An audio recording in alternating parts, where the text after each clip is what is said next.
yourselves. I'm Dylan Palacios from University of Southern California, and I'll be serving as one of your casters tonight.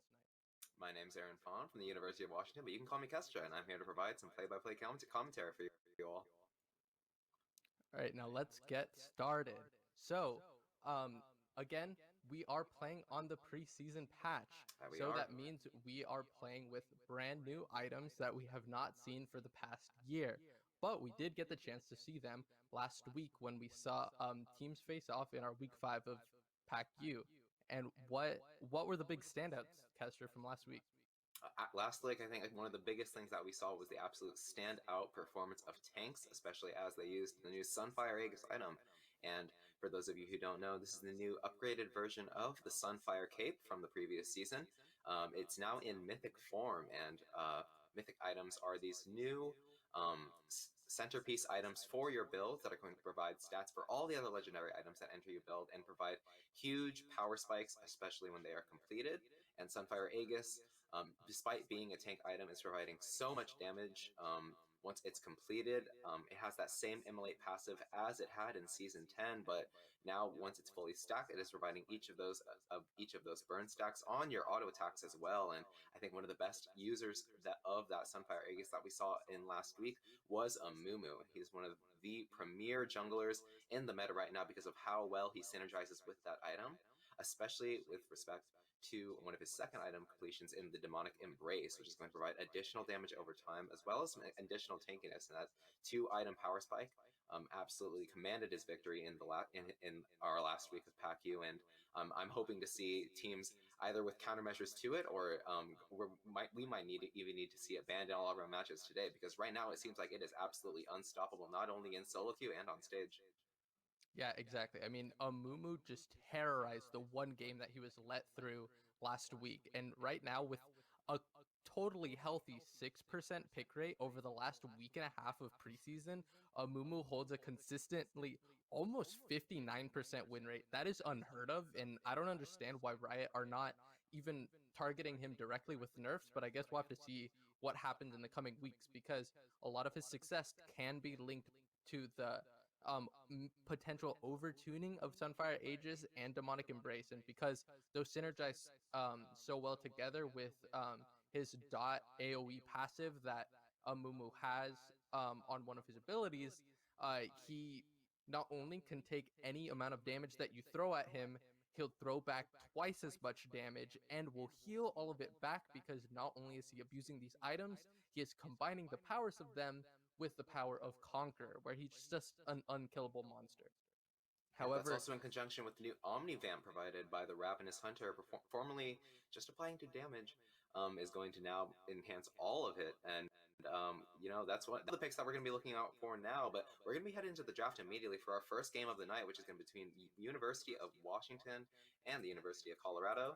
And of course, we talked about the power of those tanks, but there are plenty of different ways to play the preseason as well. I think another big standout performance we've seen, especially as far as synergy with those new mythic items, has been those mages, and how they use plenty of these new items among the Night Harvester and the Rift Maker and that Hextech Rocket Belt. Yeah, AP champions have been winning this preseason with so much versatility in their mythic items, where a lot of them are really strong, where most of these AP items are looking to get nerfed as we go into 10.25, the next patch of preseason, but we're not there just yet. So we're going to be using those items that are in a really strong state, whether it's the Luden's Tempest, the Hextech Rocket Belt, Night Harvester, Leandri's Anguish. It doesn't matter what you pick, because it's going to be hitting hard. That's what this preseason is about. It's not necessarily just about the versatility, it's just the increase in damage all around from these items that are just being added to the Rift. So it really, really sucks to be a squishy character, namely if you're an AD carry, because you're going to get popped in 2 seconds. One of the biggest things that ADC players were really excited for coming into this preseason was that they were going to get versatility with their Gale Force, their dash, or the Immortal Shield Bow that would start giving them a giant shield to keep them alive. But everything else got buffed. Everything else got more damage. So ADCs might have gotten some, but mages, tanks, assassins, they got so much more. So we've really got to keep an eye on these ADC picks as well, because a lot of them aren't doing great. However, there are a couple standout performers that are not necessarily utilizing these new crit items and more so utilizing the lethality items, namely the mythic item Eclipse. So we'll be looking out for potentially a Jin with the Eclipse, or maybe even a Draven if these ADC players are feeling a little spicy tonight. Yeah, Eclipse, one of the most powerful items of the preseason, providing additional percent health damage, as well as a shield, as well as movement speed, just everything you could ask for as an AD champion. And if picks coming out into the blue, like Draven and Amumu, are any indication, one of the biggest boons of the preseason has been how picks that have largely been in the closet so far, especially in the past season 10, are starting to come out into the limelight because of the new playstyles that these items enable, and I am all for it. I love to see how these teams are able to adapt to these new items, whether the niche picks that a lot of these players have are able to come out. I'm thinking of things like the Katarina, that might not be such a mainstay in competitive play, but is absolutely a big winner in the preseason. And there are just so many ways to work with these items. And I think one thing that is worth noting is that here at the Pac-U, our athletes are in fact students, and this preseason is coming in at a bit of a strange time where a lot of these students are winding down in their quarters. Some of them are entering their finals weeks as we speak, and that dynamic of them not having a lot of time to adjust and having to so many new pieces of information, new different items and playstyles to take in, I think is going to create a very interesting meta game where we're seeing a lot of on-the-fly adjustment and a lot of niche picks being brought out into the limelight. Yep, we're going to see some seriously interesting dynamics because last week, one of the biggest factors in the teams that won, if not dominated the games, are the ones who we could tell did their research in the preseason. They were the ones that were pulling out the tech items, maybe the Serpent's Fang, or different combinations of understanding what champions are strong and for what reasons. Doing that research this fast is really going to prove as a way that these teams can win because even if there's a lapse in microplay or communication here and there, if you're just playing the better champions or building the correct items, that might be what wins out today's games. And with these teams definitely being one of the stronger teams or some of the stronger teams that we've seen over the past couple weeks, any edge that any of these teams can get might be the difference. So it Here looks we like are we are headed getting into the into draft draft for already. game one, and the first ban looks like it's a Galio, and the second is Samir. Samir is a terrorizing champion who is not only dominating the end of season 10, but is one of the best AD carries in the preseason so far. It feels like whenever you play against her, she's just got an answer for everything. And there it is, that Amumu ban. Thank goodness. Honestly, there might be some answers here and there, but I'd rather see a bit more flexibility coming out of these drafts. I don't know how you feel about this, Aaron. Yep, 2 weeks into the preseason, it's difficult to come up with countermeasures already, especially against such a terrorizing force at a 60% win rate. And I like this adjustment. Just coming out with the blue side ban of such just such a terrifying pick is definitely going to be expected at this rate. And of course, there is the Galio ban as well. Addis, the mid laner of University of Colorado, he isn't much of a Galio player, but Galio, a great user of the new Hextech rocket belt. He's able to use the movement speed it provides, as well as the extra damage to great effect, and that one's got to go as well. And now Camille and Ash going to be banned out as well on each side.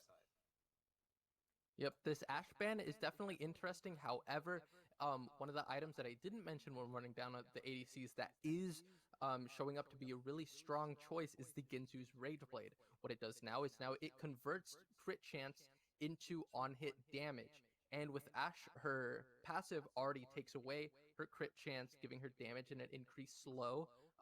However, you just tone that back, get some more AD out of it, and it's just kind of a better Ash passive.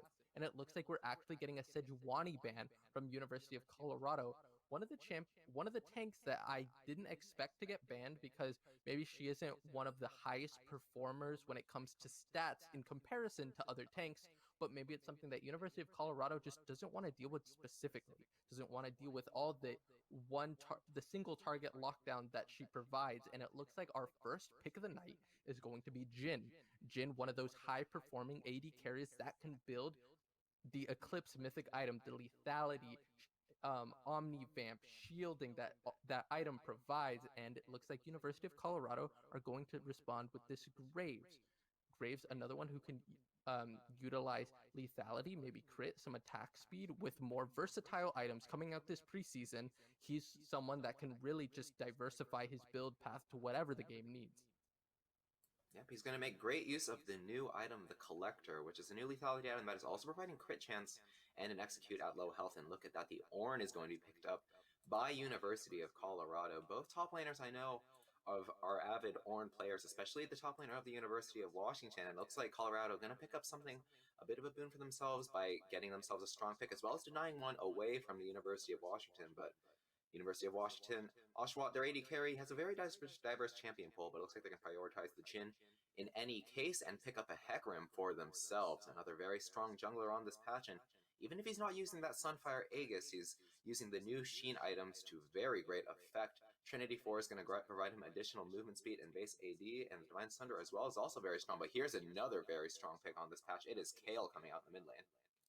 We could assume that this Kayle is going to be going into the top lane because Kayle really likes those tank matchups where she can just sit back, not get too punished, and scale throughout her weak early game and then get to her spikes where she can utilize um, one of the new mythic items to great effect, the Rift Maker that gives her AP and Omni Vamp.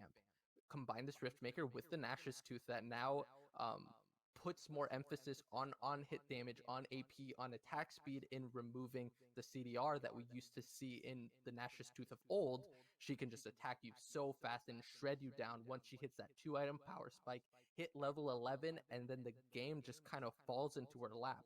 So if she's able to get to that point without Ornn or Graves putting her down too hard, it might spell doom for University of Colorado. And it looks like after the Ezreal pick for University of Colorado, we are getting into our second phase of bans where it looks like we got that Yone out of here already.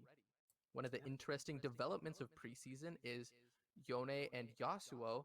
They saw the crit nerfs where it's starting to do less damage, and they said, well, I have crit in my kit. There's an item that just gives me damage for building crit instead of just the nerfed buff that um, we would gain from our kits. So let's build Ginsu's Rage Blade. So it looks like University of Colorado don't want to deal with that. Yone also one of the premier picks for the mid laner of the University of Washington. And that's going to mean that Colorado's going to identify that this Kayle is in fact headed into the top lane. And I think Kale's going to have a great matchup into the Ornn because of that ramping true damage, as well as the synergy with that Nashor's Tooth, like you mentioned. And Swain too, he can go in at many lanes, and one of them that I think that University of Colorado is looking out for with this ban is in the support role, especially with the new item, the Imperial Mandate. Yeah, Imperial Mandate is one of the items that over the weeks or over the time of preseason that we've seen going on, it's been getting built more and more. At the start, mages and enchanters weren't doing so well, but once people realized you don't have to build Moonstone Renewer or the more expensive mage items for your mythic, you can go Imperial Mandate, that if you immobilize a champion, you all of a sudden get a burst of magic damage if an ally attacks that target. And someone who can throw out a lot of immobilization is Swain, and who will benefit from that AP and mana regen in lane. But it looks like University of Colorado are going the safer route in their bot lane and going Braum. It looks like they're they're gonna have that nice weak side control, um, and give more attention toward the top side to hopefully put this Kayle in the dirt. And you can't see it on stream right now, but the University of Washington's final ban was the Twisted Fate. So don't want to give University of Colorado that roam potential to again put down Kayle before she can scale. University of Washington also in their fourth round pick is going to pick the Akali, someone who can really take mid lane by the reins if she gets an early kill or two, and then terrorize the Rift.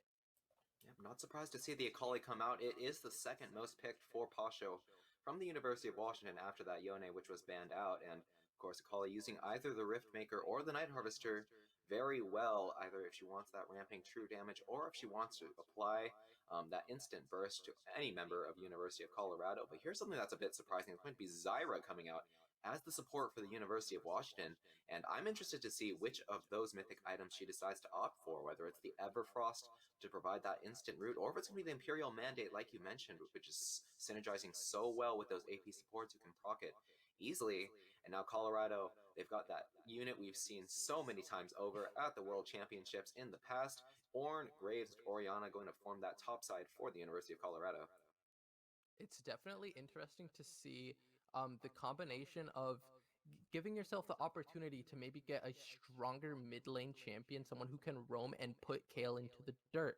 When you get that Ezreal and Braum who can just stay there self-sufficient and have Graves give so much attention to the top side, but Orianna just doesn't synergize with that. Sure, they can just scale up, but is Kale just going to scale even harder?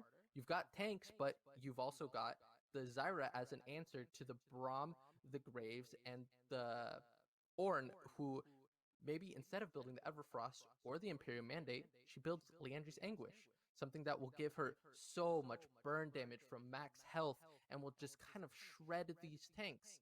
No one said that support should just have to look to defend their AD carry. What if she just wants to out damage her AD carry? What if she wants to shred the tanks for Jhin because we know how awful he is at dealing with them from full health? Jhin might have an execute on his fourth shot that can really deal some damage to these tanks, but it doesn't matter if you can't deal damage to them in the first place because it definitely does not synergize with Jhin wanting to build that such a strong lethality item in the Eclipse Mythic.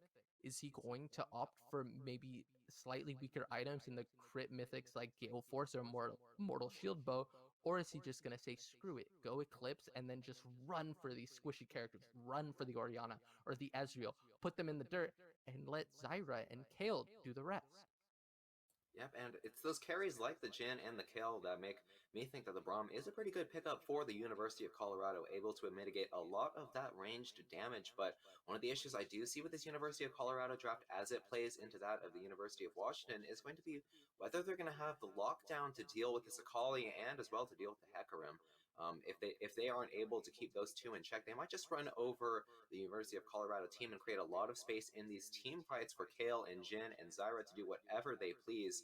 Of course, on the other hand, University of Washington, not without much of a true frontliner in their hands. Hecarim is there, of course, and he can offer that kind of tank build in the form of the Divine Sunder as well as the Death Dance and the Sterak's Gauge that we've seen, but with that early Sheen item, he is going to be on the squishier side.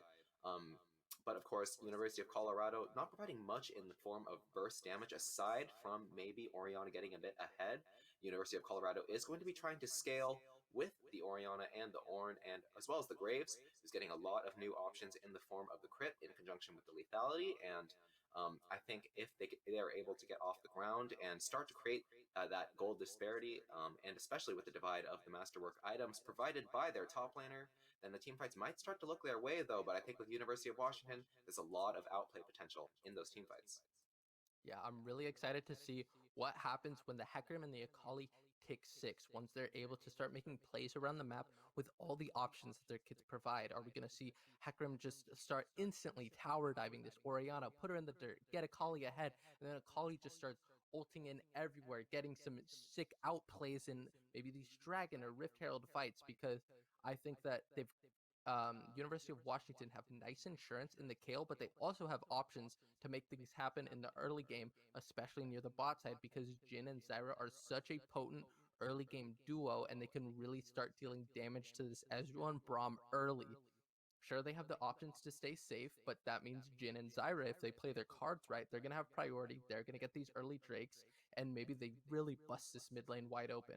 That's where I'm looking for University of Washington to run away with this game. Because sure, Orianna, she can stay safe, but you can only stay safe or stay so safe when 4 people start tower diving you. So I'm really hoping that University of Washington get things going early because they have the tools to do so. But that is going to come down to a lot of precise communication to make these plays work.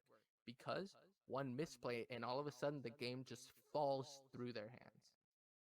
Absolutely, that communication is the crux of competitive play of League of Legends, and like you said, there are so many different two-man units that we've got on the side of University of Washington, and if they're able to execute them, there's a lot to be gained. I'm looking, of course, at that bot lane in the form of Jhin and Zyra. We've seen Jhin definitely a mainstay here in the Pac-U Invitational, and always paired with one of these supports who's able to apply that damage from long range and enable that root to happen.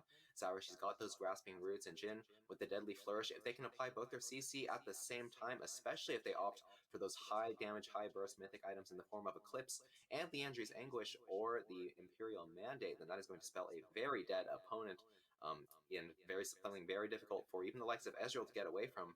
And as well, there's Kale synergizing with either the Hecarim or the Akali. Hecarim and Akali both trying to dive into the backline of the University of Colorado and enable these dives, especially in their early game, to start to get that snowball going. And Kale is going to be there as well to let that happen and provide that invulnerability under the turret to make sure that Hecarim and Akali can apply that damage and then get out safely. Yeah, exactly. That divine judgment from Kale is going to come in clutch in some of these later team fights. Maybe that's the make or break that comes down on these objective fights. Maybe that's what starts swinging maybe the third dragon or the dragon soul in University of Washington's favor. But this is all speculation right now. This is all hopes that University of Washington can get things done early, or maybe University of Colorado, they just become an immovable wall. Maybe their early game they play it so reserved, so precise that anything that University of Washington tries to do, they just stick back and they try, and maybe they don't even have to get things done on this scale early. Maybe they'll just scale harder than her because tanks are so potent.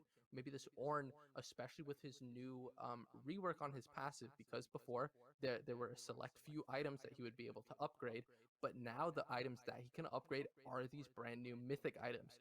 There is no more issue of your Ornn, your team builds their items, but all of a sudden they're not an Ornn upgradable item. Now that's a problem of the past, where it's all these mythic items that everyone's going to be building, so he is going to be able to get that insane gold value from his passive as we get into the later stages of this game. So I'm Yep. really excited to see what happens, and my eyes are on the early game, or getting things done early.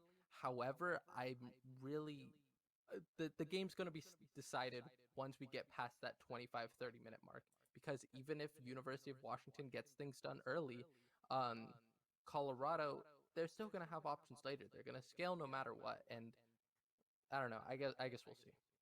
Yep, that it is. Neither of these teams, especially pivoting around the early game, but it is going to depend on whether that snowball is going to get going, especially for the University of Washington. And like you said, on the other hand, University of Colorado, Orianna, and Ornn are two very powerful scaling champions, and of course, Ezreal and Braum, very safe laners as well, and they're just going to be trying to bide their time and let things happen in the early game, trying to avoid as many losses as they can before things get too out of hand, and of course rely on that inevitability. And here we are getting into the game immediately.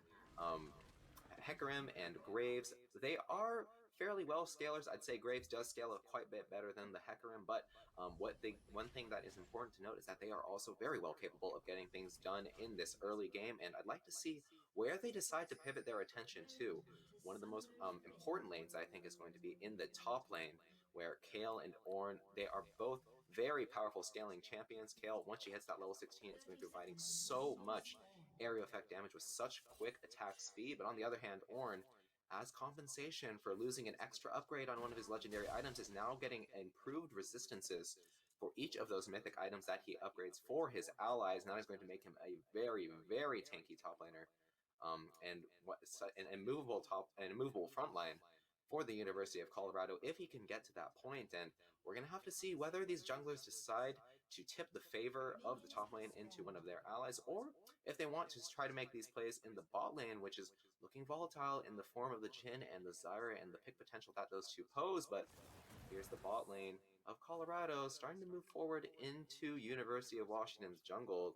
It's not too well defended on the side of University of Washington, but of course, it doesn't look like Colorado is trying to move just yet. Here it is. Looks like we've got a late invade on our hands. Orianna moving as well. We've got a 4-man unit making their way into University of Washington's jungle, and they don't suspect a thing. The careful thing is going to come down, most likely on the side of Colorado, but it looks like for the most part, University of Washington not expecting this late invade and are just going to start on their blue side. We'll see whether they knew this was coming and are going to try to move toward the top side of Colorado, or if they're going to get 3 left and not provide anything for it. One of the actually 2 giveaways for this late invade are the way that Ezreal and Braum and the Orianna passed into their lanes late. They came clearly from University of Washington's jungle, so this is where hopefully the communication comes in for University of Washington, and Morona is able to identify that he got invaded and he's going to go for the vertical jungle, which it looks like he is already on the path to doing. It looks like he's going to go for those raptors and red buff and take them from Graves and leave him on the top side of the map. maybe he's going to be able to get early things done, but it looks like Addis has wisened up to this and is putting some damage on Hecarim. Wait a second, the Ghost is going to be forced out from Morona on the Hecarim. He's only going to get the small wraith for his troubles to the Raptors. Excuse me, and Graves, once he's tipped off to what's happening in his top side, is going to path immediately over and finish off that big Raptor. Props to Addis for that ward and the heads up on what would happen after that vertical jungling experience, and Morona is just going to have to go back to taking his wolves in the blue side of his jungle, and is going to be deprived of a red buff as a result, and that is going to be an advantageous jungle pathing for University of Colorado, and props to them for that early invade. Yep, really great communication coming down from them, and it looks like University of Washington's bot lane are trading back for a bit of an advantageous health advantage coming in here. But this is exactly what we expected when we see Jhin Zyra versus Ezreal Braum. It looks like Rax, Colorado's Ezreal, wisened up to this as well before they even got into the match. He has the Doran's shield to get through this incredibly weak laning phase. That will come in clutch when you have Zyra's plants constantly throwing dot damage at him, and it allows Doran's shield to constantly refresh and get the maximum amount of healing out of it. But it looks like despite the Doran's shield, they just keep getting burned down in these trades. They just have to stay as far away from University of Washington's duo as possible. And look at this dynamic in the top lane. Kayle gonna be a melee champion until she hits level 6 and unlocks that ranged capability, but for the moment she's actually gonna be getting pushed in by Ornn, who, even though he's a scaler, is nothing to sniff at when it comes to lane. He's got a lot of powerful combos, and if he's able to get those brittle stacks for that percent health damage, he's able to trade very strongly, and it looks like he's able to use that trading to his advantage as he gets an early back and picks up a ruby crystal to start to bolster his power in this lane. The Doran shield also making it very difficult for the Kayle to push him out, but like you said, bot lane looking even more volatile than the opposing side lane, and Ezreal and Braum doing everything they can just to try to hang in there and pick up CS wherever they can, but the Jhin Zyra, it's so hard to deal with. Look at how pushed in the opponents are with so little mana on their hands, and Oshawa, the University of Washington, is picking up an early CS lead of more than 10 at this rate, but looks like Carson from the University of Colorado is going to start to try to even things up. Jhin stuck on his fortune, he's going to get taken by the smoke screen. The exhaust is going to come down onto Zyra. He's going to get pushed up away as well, and Darkness is going to be able to walk away from that one and almost turn the tables onto Rax on the University of Colorado, who goes down very, very low. I wouldn't be imagining his health bar was any lower than 1 health there, but no kill's going to happen just yet, and look at the power of University of Washington to almost turn around that ball gang, and now the mid game going to come down as well from the University of Washington, going to force out the flash from Addis on that Orianna, and that is going to mean that out of 2 games, it's going to be the University of Washington coming out on top, although summoners were popped on their side as well. More were popped on the side of University of Colorado. This is really good to see from University of Washington because they're getting these early advantages. Sure, they didn't wind up in kills, but it is turning into a 20 CS advantage for the Jhin. He is so far ahead of this Ezreal. Ezreal's going back, and all he's able to pick up is a tear and a ruby crystal to give him a little more health to be able to pick it up. Wait a second, here's a return gank in the mid lane. The devastating charge is going to come down, and Addis does not have flash, does not have mana, but does have a shockwave, and he does have enough time for Carson to get in and try to put down that smoke screen, but it's not going to happen, and Carson just going to try to chase away that horse from his mid laner. Fortunately, nothing else going to be popped there, and Lol's gonna miss the charge, but he's gonna put down the ultimate anyway. The Call of the Forge is going to come down, as well as the Brittle auto attack, and one more is going to do it, but the flash away from Sicko is going to mean that he's going to escape with his life, but look how dangerous that Ornn is as soon as he hits level 6. I imagine if he had Ignite, that was going to be a kill, but speaking of kills, here's one coming down to Addis potentially. Yeah, he's got the ultimate, there's that flawless execution to pick up the first blood. 1v3, going to be an advantageous trade there, but it looks like the kill was finished off anyway in the top lane, as Lol, between 2 turrets, is going to finish off that kill onto Sicko, even using his flash for it. Knew that the opponent did not have flash, is able to trade away that solo kill, but it looks like Colorado going to try to start up this dragon in any case. That was insane by Daniel, and that was all because of that Hecarim pressure gank in the mid lane. He knew that when he was going onto the Orianna, that nothing would really come of it. He wouldn't get the kill, but what he did get was that shockwave. That is exactly what allowed Daniel to just lip in on his Akali and killed that Orianna, go 1 for 1 in a 1v3. He might have gotten a little too big for his britches because he went in, he probably didn't expect the Graves and the Braum to be right around the corner, but that didn't matter because he used his micro prowess on the Akali, and as you said, one of his top 2 most played champions. He clearly has mastery over him, and he showed right there in the perfect flash, ult, shuriken, flip play where he was just dodging everything as long as possible to get that kill onto Addis. And it might have been a 1-for-1, but it was first blood. He got more gold value out of that than anyone on University of Colorado could have gotten. So that was a really nice play from Daniel, and you've got to give props to Morona for pulling that shockwave off the start. Yep, you can see that jungler is starting to pivot around the mid lane, knows that if the Akali can get off the ground, then once she picks up that Rift Maker, it's going to be a very difficult time for the University of Colorado. Such a huge one-item power spike, providing damage over time, as well as hitting true damage with full stack. That's a full 15% damage amplification with that true damage, and Akali, one of the best users of it overall, and you can see she's opting for it with that Leeching Leer, and we can see the gold starting to look a bit even, but where it's allocated is not so even, as we see in the top lane. Ornn creating that advantage with that solo kill, but on the other hand, there's that innate 20 CS advantage in the bot lane from Oshawott on that Jhin. Carson now looking to maybe find a gank in the top lane, but gonna get spotted out by Ward and just maybe try to look for this Rift Herald, and now Daniel on the Akali is trying to look for something, but is gonna get chased off by the appearance of Braum along with Addis. Doesn't look like the Rift Herald is going to be happening anytime soon, but now Hecarim and Zyra have both rotated it into the mid lane. We've got 3 members each here trying to fight over that Rift Herald control, but it's not going to happen just yet, as it looks like Morona and Daniel are going to make their way over into the top lane just to try to wrestle back that Vision Control, and as well to pick up that Scuttle Crab that's going to be spawning shortly. But why pick up a Scuttle Crab when you can pick up its counterpart in the Rift Herald, which is going to be started up immediately. 3 members of University of Washington are here, but so is Ornn with the Call of the Forge God going to come down right now. The Root is going to keep the Graves at bay, but the Napalm is going to land onto 2. Ball going to go wide with the Devastation with the steering charge, but going to be enough as Cyrus picks the kill onto the opposing support. Daniel now has to kite his way out as Carson uses that collateral damage to pick up the kill onto the opposing jungler, and now Sicko, he's a bit late to the party, and he might as well not have showed up, as now the Shockwave is going to land true after that stun from Braum, and that is going to be yet another kill. And University of Colorado taking advantage of a poorly timed Rift Herald call to pick themselves up a few kills. Unfortunately for Washington fans out there got a little bit greedy there. Like, sure, you spent the time to pull Zyra up to the top side of the map, but Ornn is just so far ahead. That was essentially a 4v3. Like, sure, Kayle was sitting there, but there's no way she can walk out of that lane. Ornn was just going to come down, make that a 4v3 fight, and use the Call of the Forge God just like he did. I understand that the Akali had the Leeching Leer, you had the Zyra in your back pocket, but you just are not strong enough to force things like that. You've got to wait for these mythic power spikes to come out to even attempt for these things, and hopefully gank top alone a couple times to give Kayle a bit of relief so that she can be more than just a ranged minion right now.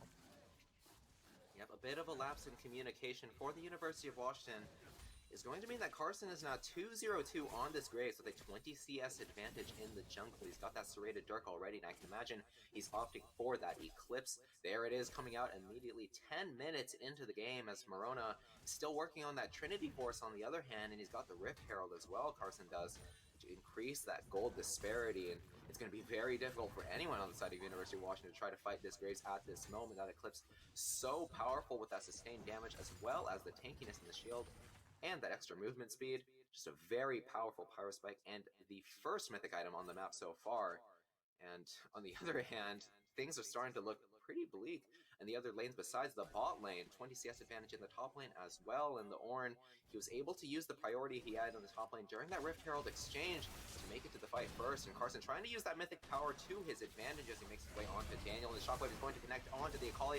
Glacial Bright is going to not land, but Morona is going to try to dive in to protect his mid laner. Daniel keeping himself alive in that Shroud, but it looks like Morona's sacrifice might have been for nothing, as Daniel is going to walk away from that one, but at the cost of his jungler's life. And there's Carson using that Eclipse to the fullest advantage, looking for the play wherever he can, and now looking for the Rift Herald to come down onto this mid lane turret and get himself some plays.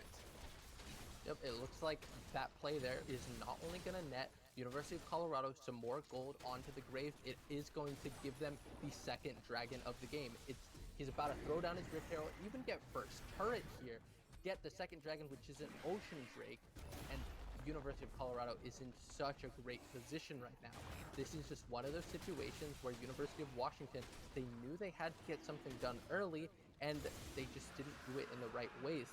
the gap in the top lane was too much when they went for the Rift Herald, and now they're paying the price for it. The Graves is so strong, and with that Eclipse, he's going to be able to do whatever he wants as Ornn is going for another solo kill. Yeah, but it looks like this solo kill is about to happen. Sicko's running away. He doesn't have any mana, but he doesn't ever press the attack, and he has a flash for one more auto. Lol was trying to chase down that kill with whatever he had left, but he didn't want to use the flash. He had the Sunfire Aegis advantage, but he just didn't want to use that summoner spell. He felt like since the kill was running towards his turret, that kill was all but locked up, but Sicko was kiting beautifully and was able to get those autos in, and once that press the attack was popped, the tables were completely turned on the opposing top laner, and that was going to mean a returning solo kill. And the CS advantage starting to even out in the top lane. A great play from Sicko to turn on what looked like a solo kill. Yeah, we've got a bit of an ADC main on our hands in the top lane. Okay, that kiting was beautiful, and dodging that flame pillar from Ornn was perfect, because if he was able to hit that, get that slow onto Kayle, that kill was in Lol's lap. But he did it. Sicko was just able to kite so beautifully, dodge the last skill shot, and just get that solo kill for himself. That press the attack bonus damage was just doing so much for him. It didn't matter that Ornn had Aegis and Kayle didn't even have the Nash's Tooth yet. He was just able to tick that damage over and over again, and Ornn was just too slow to keep up. I guess that was exactly what University of Washington needed to try and get back into this game.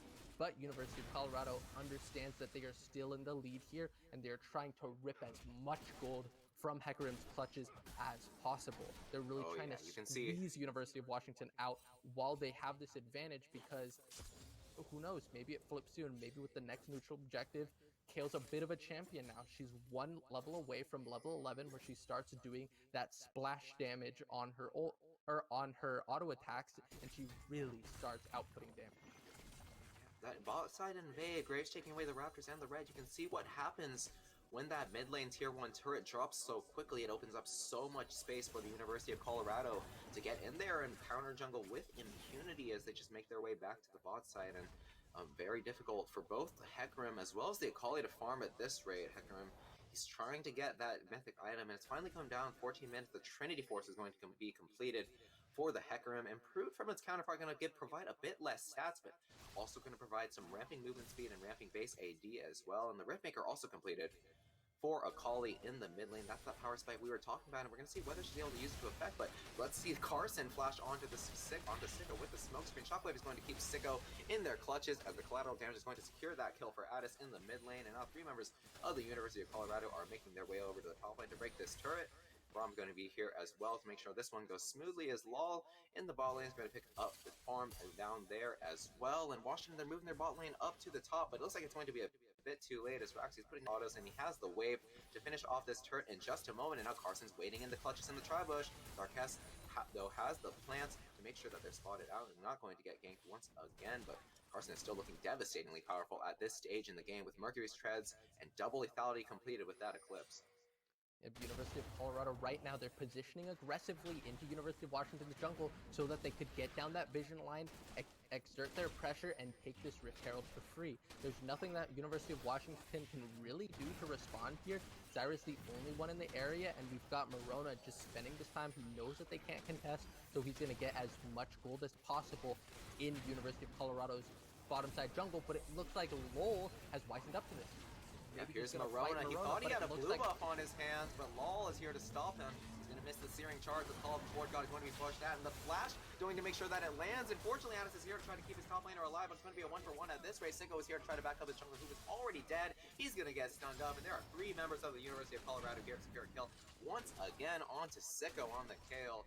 Dasher's Tooth is not going to mean a lot at this rate, and Morona, he was trying to claw back whatever CS advantage that he could, but Colorado was 1 step ahead and well positioned to make sure that they were there for the counter invade. But here's the curtain call coming down onto Rax. He's stuck between a rock and a hard place as he's weaving between his turret. Darkest is on the other side, just waiting for this wave to come in, trying to land the roots, but they did not land there.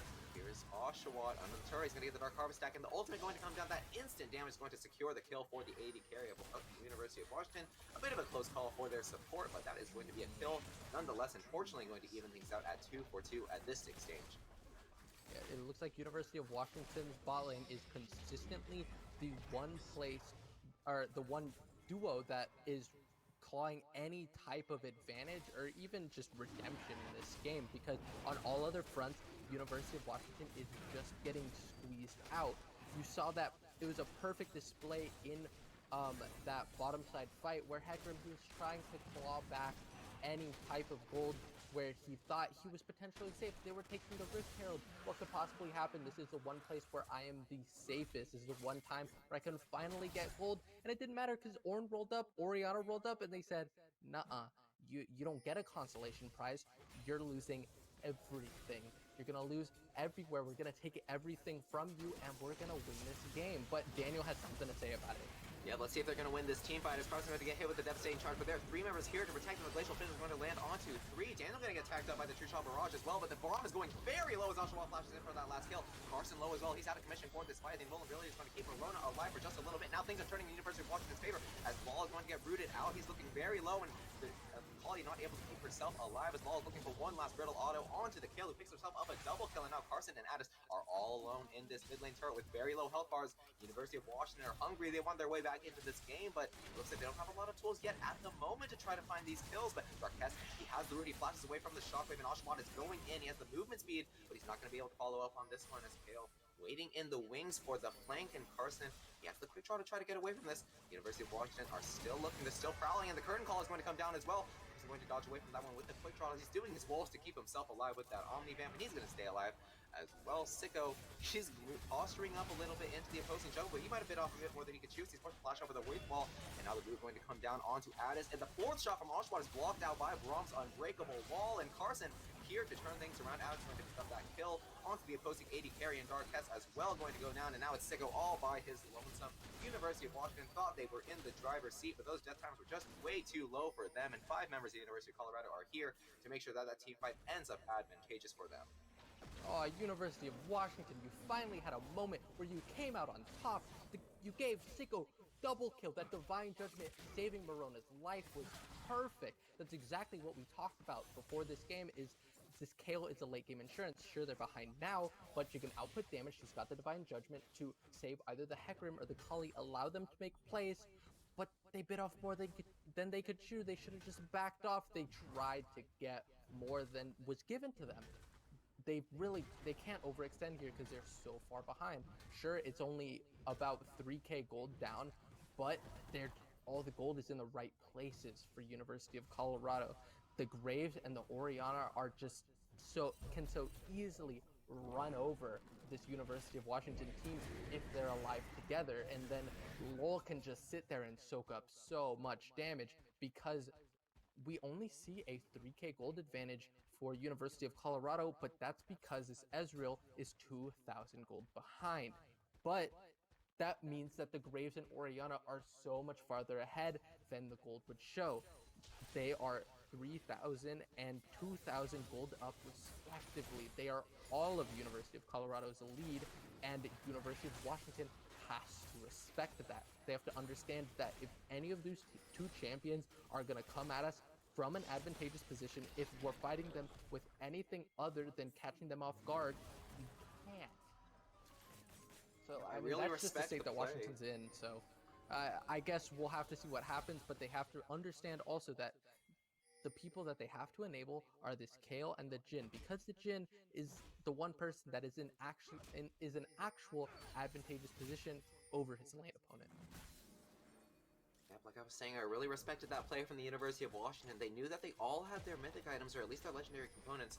Kale with the Nostrous Tooth is what I'm looking at, but they knew that they had something of a window there in that topside fight, and it looked really good for them, but then they were just overstaying a bit too much. Instead of trying to get back something of an advantage by taking that mid lane turret, perhaps, but now the gap is going to be increasingly widened as Carson is diving in onto Oshawott on the Jhin. He's forced to kite away from this fight. Carson is staying alive with that grid, and Marona is going to go in and go out immediately with that onslaught of shadows. And fortunately, University of Washington, nobody dropping from that fight. But you can see how much more powerful Colorado is at this rate, and they're going to make sure they're known as this dragon is coming up in just a minute. We're looking at a 22-minute Cloud Soul for the University of Colorado, an absolutely crushing performance when it comes to dragons. But University of Washington, they are not looking strong enough to try to fight this, but they might just have to, because a soul is such a powerful permanent advantage, and They're going to try to back and pick up whatever item component completions that they can. They've got some team fighting tools between Zyra's AoE ultimate as well as the combination of the Onslaught of Shadows and that Divine Judgment, but Hecarim being forced to use it to escape earlier might mean that it's not available for this Dragon play that's about to happen, and I think they might have to give it up, but they're going to be posturing anyway.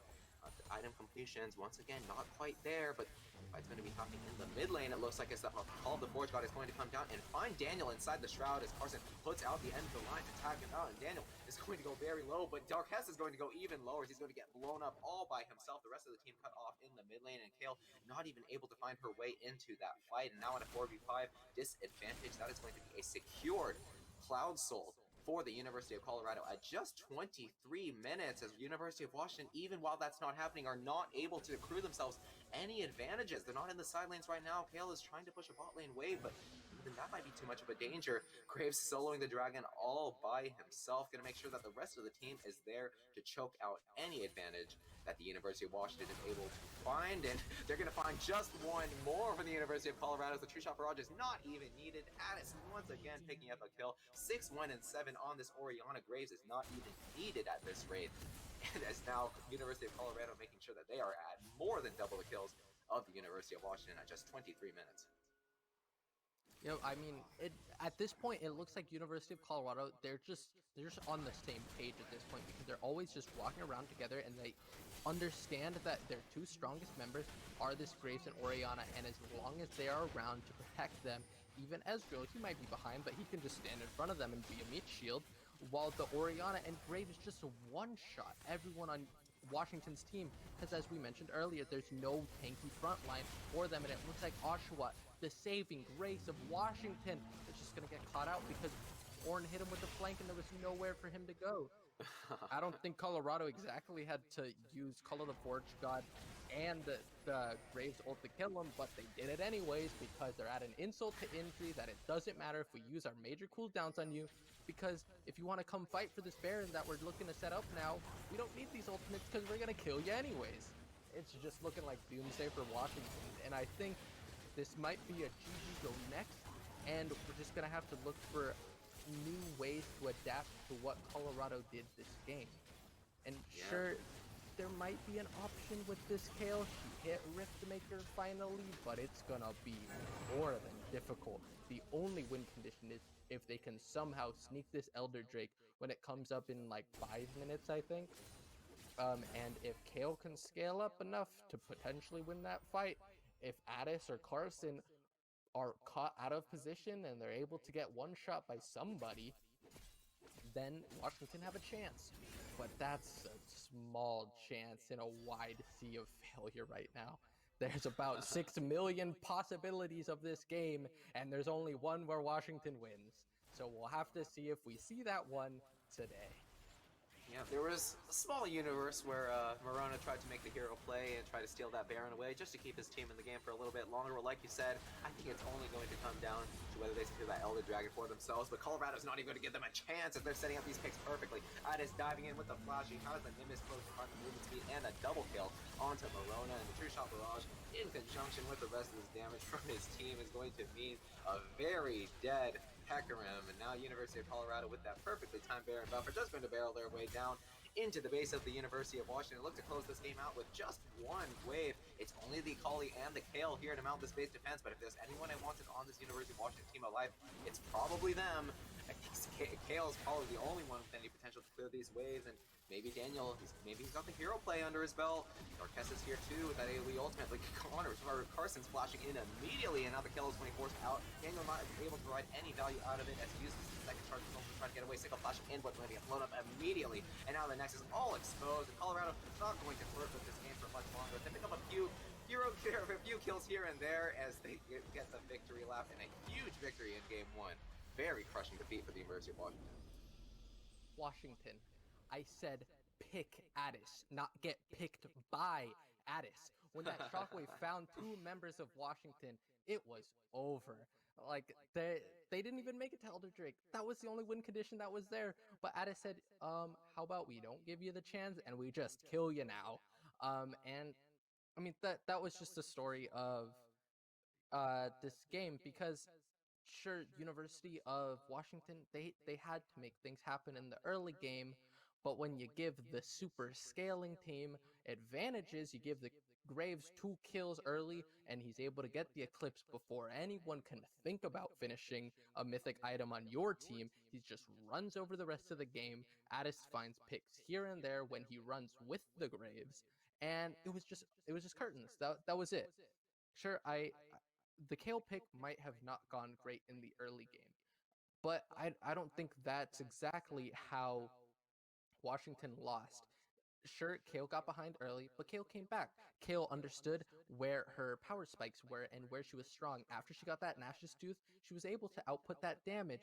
But what University of Washington did was they tried to play on the top side before Kale hit that Nash's Tooth, before she was able to be anything other than a glorified ranged minion.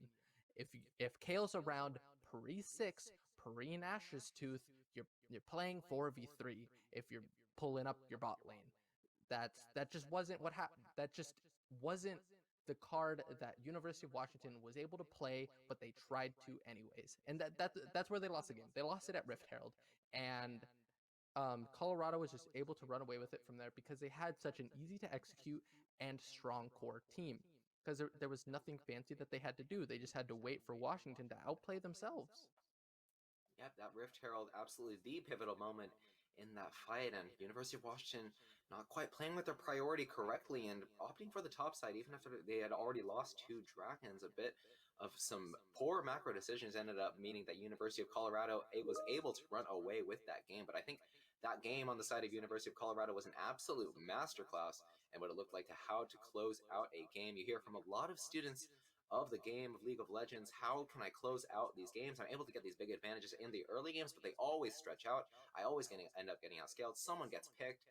It always somehow goes poorly, and I think University of Colorado showed us here at home how to do it correctly, just flawless all across the board. Once they had those advantages going, once they had a Graves with a mythic item, they were very aggressive in looking for these plays. They were always in University of Washington's jungle, and if they didn't find themselves a kill, they were finding themselves jungle camps. They were setting up these tower takes. They were forcing these ganks to happen. Mid lane turret going down, top lane turret going down, and that meant these slow advantages being accrued for the University of Colorado just widened this gold gap and made it so that they were not able to contest any of these neutral objectives that ended up becoming so important in these late game team fights.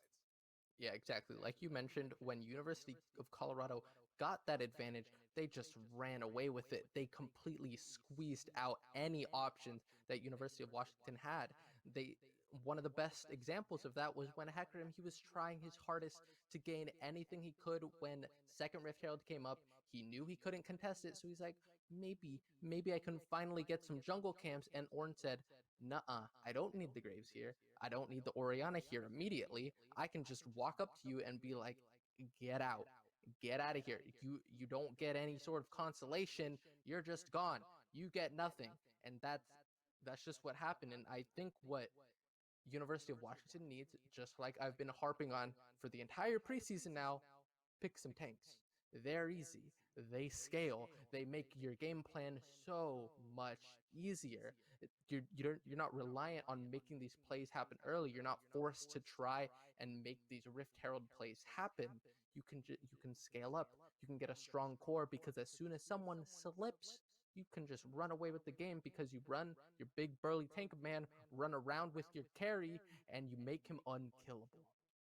Yep, it's definitely a bit of a hard adjustment for many of these junglers who are used to that carry jungle meta from the late season 10, especially after the World Championships. But I don't think it's going to be difficult for these players to pick up that tank playstyle and, just buy a Sunfire Aegis and start to run over the enemy team once you complete that item. And but even as strong as tanks are, we definitely saw how the jungler of University of Colorado was able to play so well with that Graves, using that early game aggression and that early farming capability to be wherever he was on the map and find those opportunities, especially playing with the vision of the rest of his team. I loved watching Carson play that 2-man unit of him and Addis. They were always in the enemy jungle. They were always in the river. They were finding these plays with the vision, even when they were caught out. They always had the advantage, and even when University of Washington was trying to set up these picks, they had the power to turn it around because of how easy to execute two-man unit is. And maybe if we're looking for execution simplicity, it might need to come down to those tanks like you mentioned. And hopefully University of Washington has some under their belt. But I think another bright spot to look at for the University of Washington was that bot lane. We talked about how the Hecarim was going to be playing around either of his solo lanes, either to nudge Kayle in the right direction to make sure that she had the advantages she needed to scale into the late game, or whether he wanted to start to snowball that Akali so that she could start to push out those waves and exert her pressure around the map. But we saw how well the bot lane of University of Washington was able to play even without any jungle assistance, accruing that 20 CS advantage throughout the game and forcing that Ezreal into such a meager position. And maybe that's what they need, is to play around that bot side and try to enable that Jhin. But we're going to see what they're going to opt for this game, as University of Colorado is going to lead this ban phase off with the Camille. Yep, I'm excited to see what starts getting banned here, and it looks like University of Washington, they don't want to deal with that Graves. He was too much of a pain for Washington to deal with, and if they take that away, they're taking away one of the major win conditions from game one. So I like this ban, but I wonder what Washington is going to allow Colorado to pick this time, what they're going to sacrifice in their ban phase to get this Graves out of here. Yep, so hard to deal with how well he's able to use the Eclipse, and maybe it was just because of how University of Washington had those slip-ups in the early game. But either way, it looks like they do not want to deal with how much damage this champion is able to put out. And now Sejuani going to be banned out by Colorado. They must know something we don't, because of how much I know that the University of Washington's jungler likes to play those carries. But now it's going to be the Ornn banned out by the University of Washington. It was very difficult to deal with in the later stages of the game, but especially in the early game, where he was finding those solo kills at level 6, really abusing the Kayle before she hit level 6 and had a lot of that power. And University of Colorado's top laner knowing the limits of that champion very well, and University of Washington going to respect that as much as Colorado is going to respect the Jhin pick, which was able to accrue many advantages on its own in the bot lane in conjunction with that Zyra. And Jhin, of course, very staple ADC in the meta right now, going to be pinched out for the University of Washington. But fortunately, I know that Oshawott on the University of Washington has a very diverse AD carry pool, and I'd like to see how he decides to adjust as we're waiting for their third ban. It looks like Colorado are respecting that Washington's one saving grace from last game was the Jhin, or was Oshawa on Jhin, but it looks like Washington are going to sacrifice one of the biggest picks of the patch, from banning There's it a before Mumu to allowing a Mumu to get picked by Colorado. That insane tank that I can only see running over this game, and it looks like University of Washington are going to opt for the Kha'Zix. From my understanding, Kha'Zix is one of Amumu's better matchups. Kha'Zix can't do a lot to Amumu, and Amumu can kind of just free farm throughout his jungle. So maybe University of Washington's jungler knows something that I don't, but I'm really scratching my head at this pick. Yep, I can definitely attest to Kha'Zix being one of Amumu's worst, or one of Amumu's best matchups, excuse me. But maybe University of Washington, they've got this double assassin jungle mid-core set up already, and maybe they're going to be trying to use a lot more of that roaming. Akali to get a lot of opportunities to create plays around the map, but maybe in conjunction with that Kha'Zix, they're going to try to make some spicy stuff happen. Well, it's going to be answered by Sylas, it looks like. Sylas, another great user of many of the AP mythic items available to him. He was always a great user of the Hextech Proto Belt, which is now the Rocket Belt, and even stronger in that regard. But there's also options like the Everfrost and the Leandries. Of course, the Riftmaker as well, and I'm very excited to see how he decides to opt for this game. But of course, you can't ignore the power of this Amumu going to be locked in immediately for the blue side, and Ashe going to be locked in for University of Colorado. It's not an Ezreal, but it is a similar safe side, or safe bot side pick for the University of Colorado. And it looks like they liked what the dynamic that they had going on in that first game. Their bot laner, even as he was losing CS, was not getting picked out, even with such an aggressive against such an aggressive bot lane duo. And now the Leona going to be locked in for University of Washington. It looks like this comp is going very all in. I'm going to be diving into the University of Colorado. I'm going to try to put out that damage as much as they can. Yep, looks like University of Washington are not going to edge away from the aggressive bot lane and are actually going to turn it up a notch, where Leona is just able to respond to Ashe's engages, because when either of these bot bot laners tick 6, we get very strong engage tools out of Ashe's Enchanted Crystal Arrow and Leona's Solar Flare, where they can just stun their enemy in a second and everyone else can collapse. So I'm excited to see that Washington maybe they're doubling down on what they wanted to do last game, and they're giving themselves more tools to be more active in the early game. They don't want to back down. They don't want to go these tanks, go the safer route, and instead they really want to take the early game by the reins because they feel like they have the communication and the skill to do so. And Colorado is once again going for safer picks. They want to scale up and they want to back up, let Washington make their plays and take advantage of when they make a mistake, and then just take over the game from there. Looks like Washington, they don't want to deal with some serious engage right back in their face, so they're going to ban out the Alistar and the Bard, some people that could really make action happen in the early game, and two champions that really complement the Ashe. Definitely Bard, a little more so than the Alistar, but I digress. And Colorado are attacking the diverse ADC pool of Oshawa, where Ezreal and Kai'Sa are getting banned out here. Ezreal, a really safe pick, but doesn't synergize, or he synergizes terribly with Leona. Let's keep it real here. But Kai'Sa, Leona has a lot of um, crowd control to put out, so Leona could build up the passive for Kai'Sa as she makes the engages. But Washington want a strong early game duo. They're going the Misfortune, who can also abuse Eclipse and get some really strong early game damage out. Yep, if you wanted synergy, here it is. Leona going to put that CC down, and Misfortune going to try to get that whole channel of the bullet time. Like you said, a very strong early game duo, and I like this adjustment from the University of Washington. Even if those early game macro mistakes cost them the game the last game, let's not move away from that early game aggression.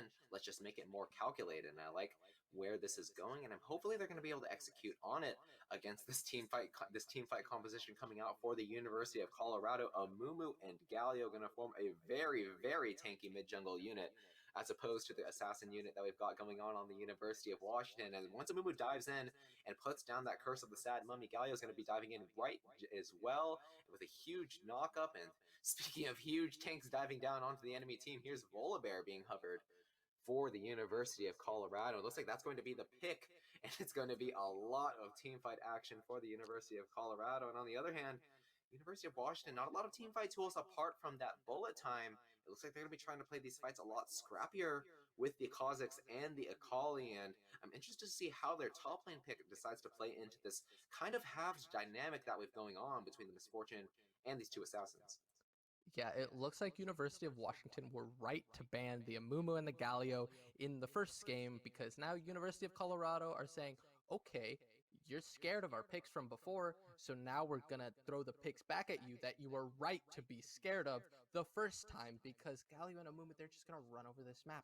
And Volibear, so darn tanky. He's gonna have the Sunfire Aegis. Not only is he gonna be so tanky, but he's gonna combine his passive and the Sunfire Aegis passive, and his autos are going to do so much damage. And honestly, Washington have to end this in 20 minutes.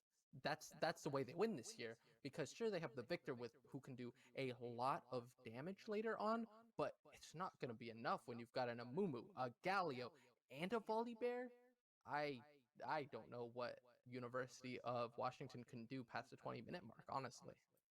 Yeah, what's really scary about how the University of Washington's comp plays into that of the University of Colorado is this kind of lack of consistent damage that we've got going on. The Assassins not doing a lot in the way of damaging the Amumu and the Galio and the Volibear. Like you said, this massively tanky front line, and Misfortune, she's got that bullet time. She's got that kind of attack speed based huge consistent damage carry that the University of Washington might be looking for against that composition of the University of Colorado. But of course, there are a lot of ways that University of Washington can carve themselves these advantages, as they have the Kha'Zix and the Akali, two very slippery assassin champions with that stealth, and maybe they're going to be able to find those opportunities and look for those invades and those roams to try to catch the University of Colorado off guard and create some picks that are going to like start to build that advantage, so that that tankiness is mitigated by how much stronger the University of Washington is at that point.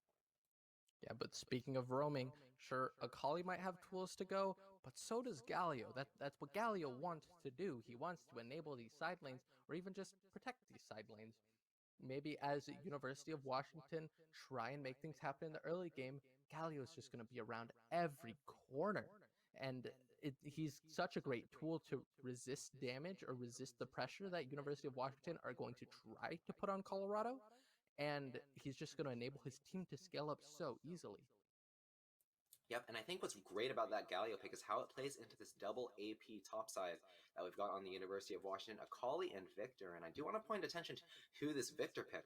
We talked about how the preseason enables a lot of picks that have largely been skeletons in the closet to come out, and Victor is one of them. We haven't seen him in competitive play for a long time, but because his former passive had him with the Hex Core item that he had to build up from the ground up, it's now going to be reworked into a kind of snowballing sort of passive where once he's putting out damage and getting CS, he's going to be building those fragments to get those upgrades for himself, and it's a very snowbally, very powerful mid lane pick that's going to be using those AP items available to him in the preseason to great effect.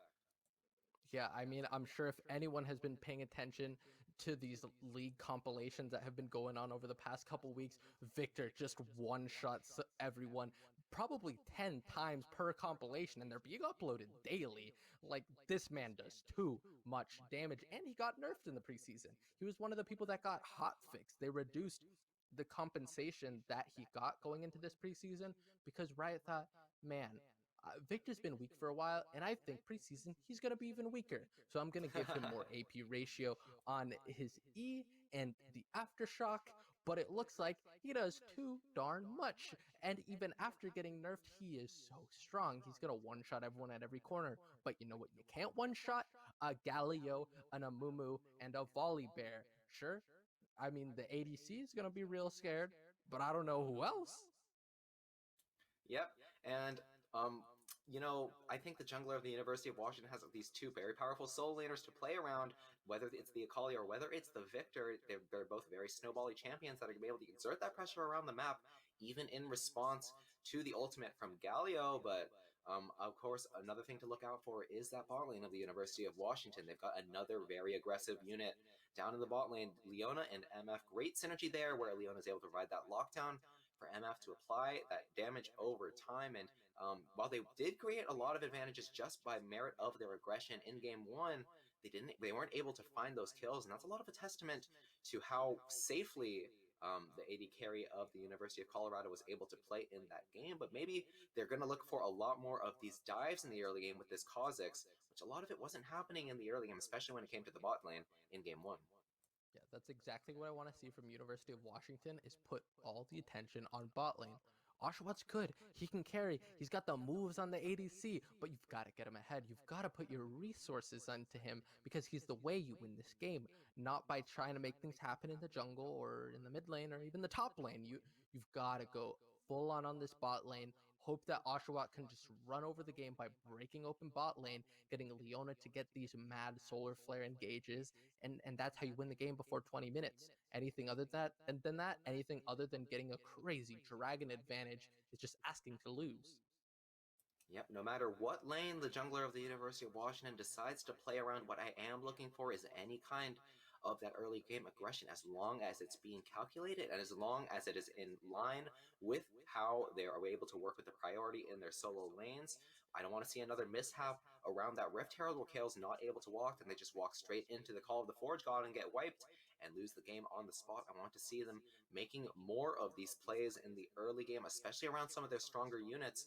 Akali in game one had that first blood, and Jin, of course, was very far ahead, and we just weren't seeing a lot of the plays come out on the side of University of Washington. They were losing two dragons, they lost Rift Herald, and they lost everything across the map, and hopefully they're going to try to force more of the issue in the early game, especially with this composition that is not going to last once we get into the late game, and once Amumu and Galio start to get these items become absolutely unkillable in the face of the University of Washington. Yep, I mean, I'm really sitting here trying to figure out ways that Washington can win this game, ways that they did not just get so giga out drafted, but I think that they did. Like, if you've looked at preseason at all, you understand how insanely strong tanks are. It's all about tanks right now because sure, everyone thought it was a doomsday scenario for tanks before the preseason because they're like, dang, all this new damage coming out, and we didn't really get more resistances for tanks. They're gonna get popped in an instance.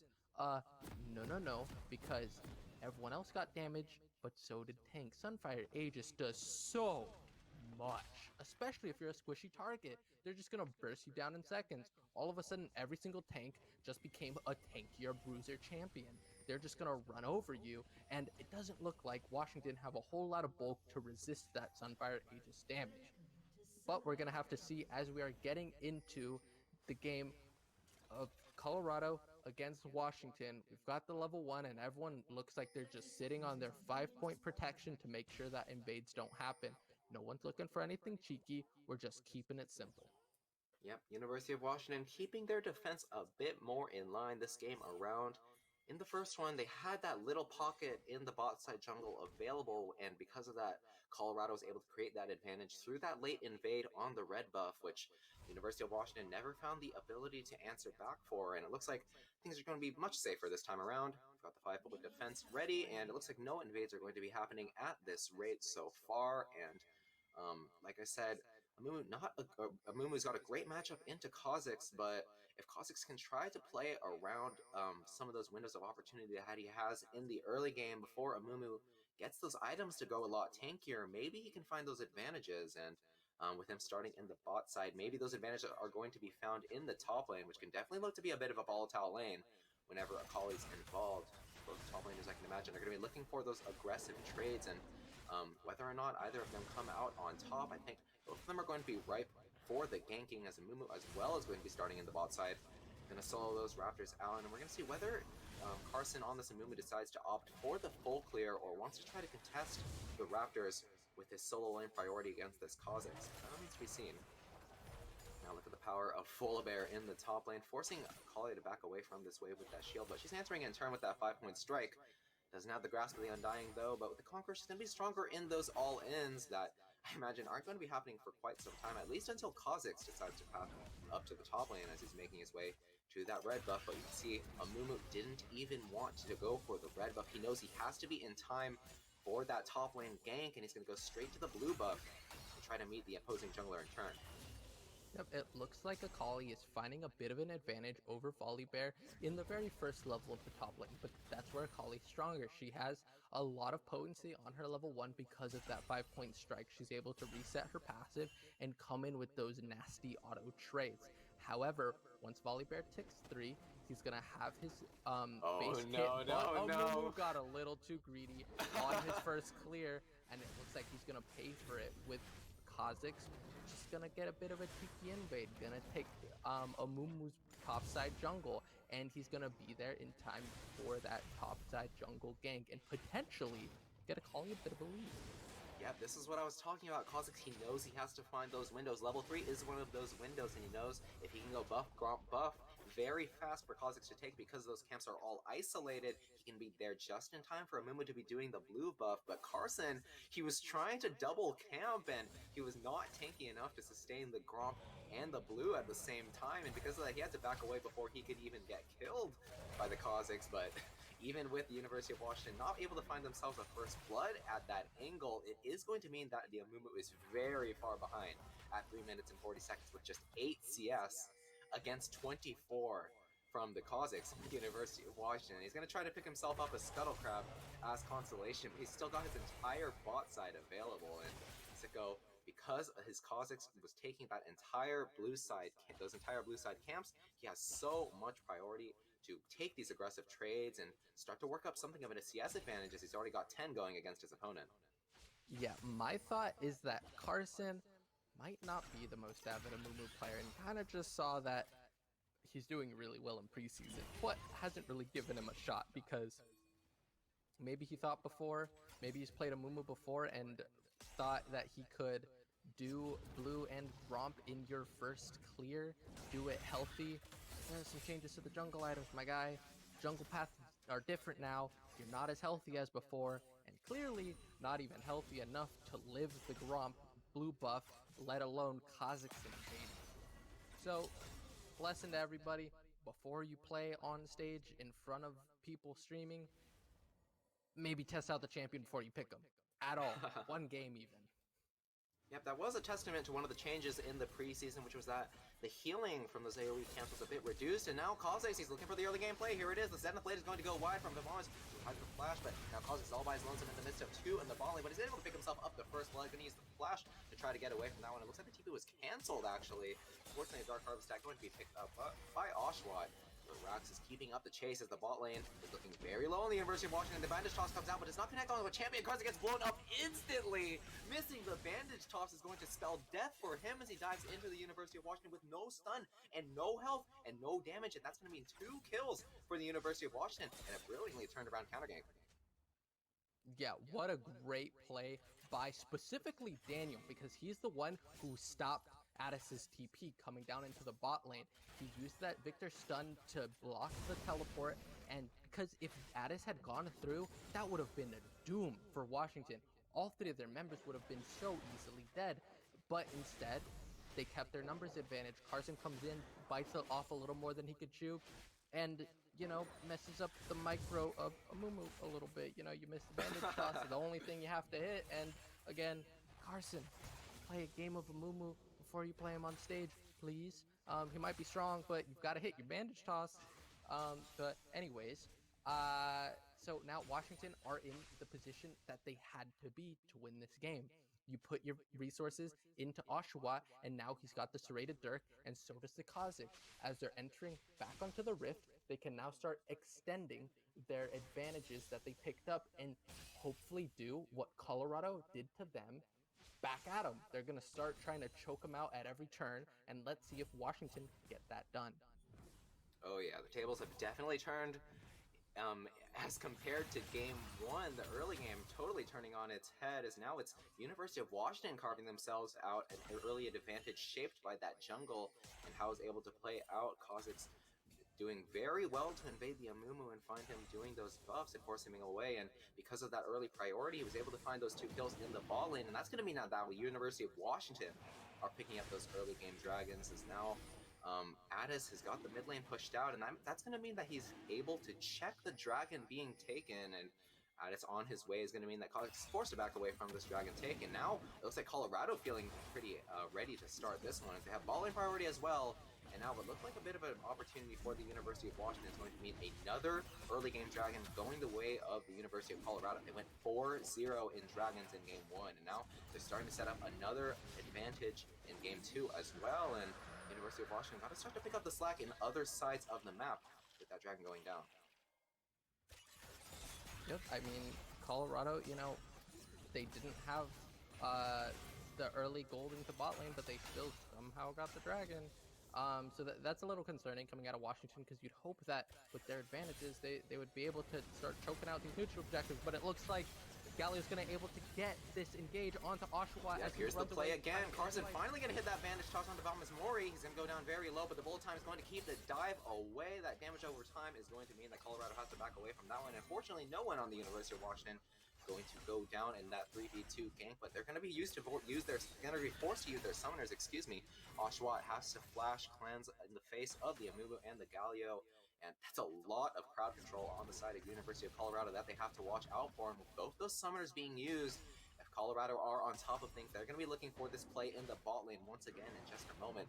But fortunately, Kha'Zix doing what he can to pick up those advantages on the other side of the map and pick up all 3 blue side camps I can imagine, and that's going to be a great advantage for the University of Washington, considering that none of them died in that bot lane play. Yep, I mean, good by Washington to resist that engage. They found themselves in a less than advantageous position, and you know, this is concerning coming out of Washington. They just put themselves in such a great position with finding those early kills in the bot lane, but now it feels like they're on the back foot again. So they've really got to secure their communication as they go into the rest of this game, because they've got to start making plays together. They have to start extending their lead and getting these neutral objectives. Kha'Zix, you know, this is good coming out of Washington because they didn't bite off more than they could shoot. Sure, you had priority in the top lane, but it was the Amumu and Silas right about to roll up on the Kha'Zix if he had gone for that Rift Herald play. So it's good that Washington, you know, didn't bite off more than they could chew at another Rift Herald, lose the game there, but they're doing it now as they can tell that there's not going to be pressure on them as their Victor comes back into lane. Yep, great timing as Amumu is going to be heading back to base to pick up some more items for himself, and that's going to mean that the soloed Rift Herald is going to go smoothly the way of the University of Washington, even without needing that vision control. Finally, they're the ones playing with that topside priority as Akali is accruing a huge advantage in the top lane, 20 CS up on her opponent. With that leeching Lear available, going to mean that she can constantly push in these waves and keep herself sustained, and even the Kazakhs be looking for the play in the top lane, but fortunately Polar Bear is going to make his way out just in time to avoid the dive, but nevertheless, the University of Washington going to put down the Rift Herald after a few plays going down, and going to widen this gold gap even further, going to go up to 3,000 at this rate in the top lane, as well as in the jungle, as well as in the bot lane.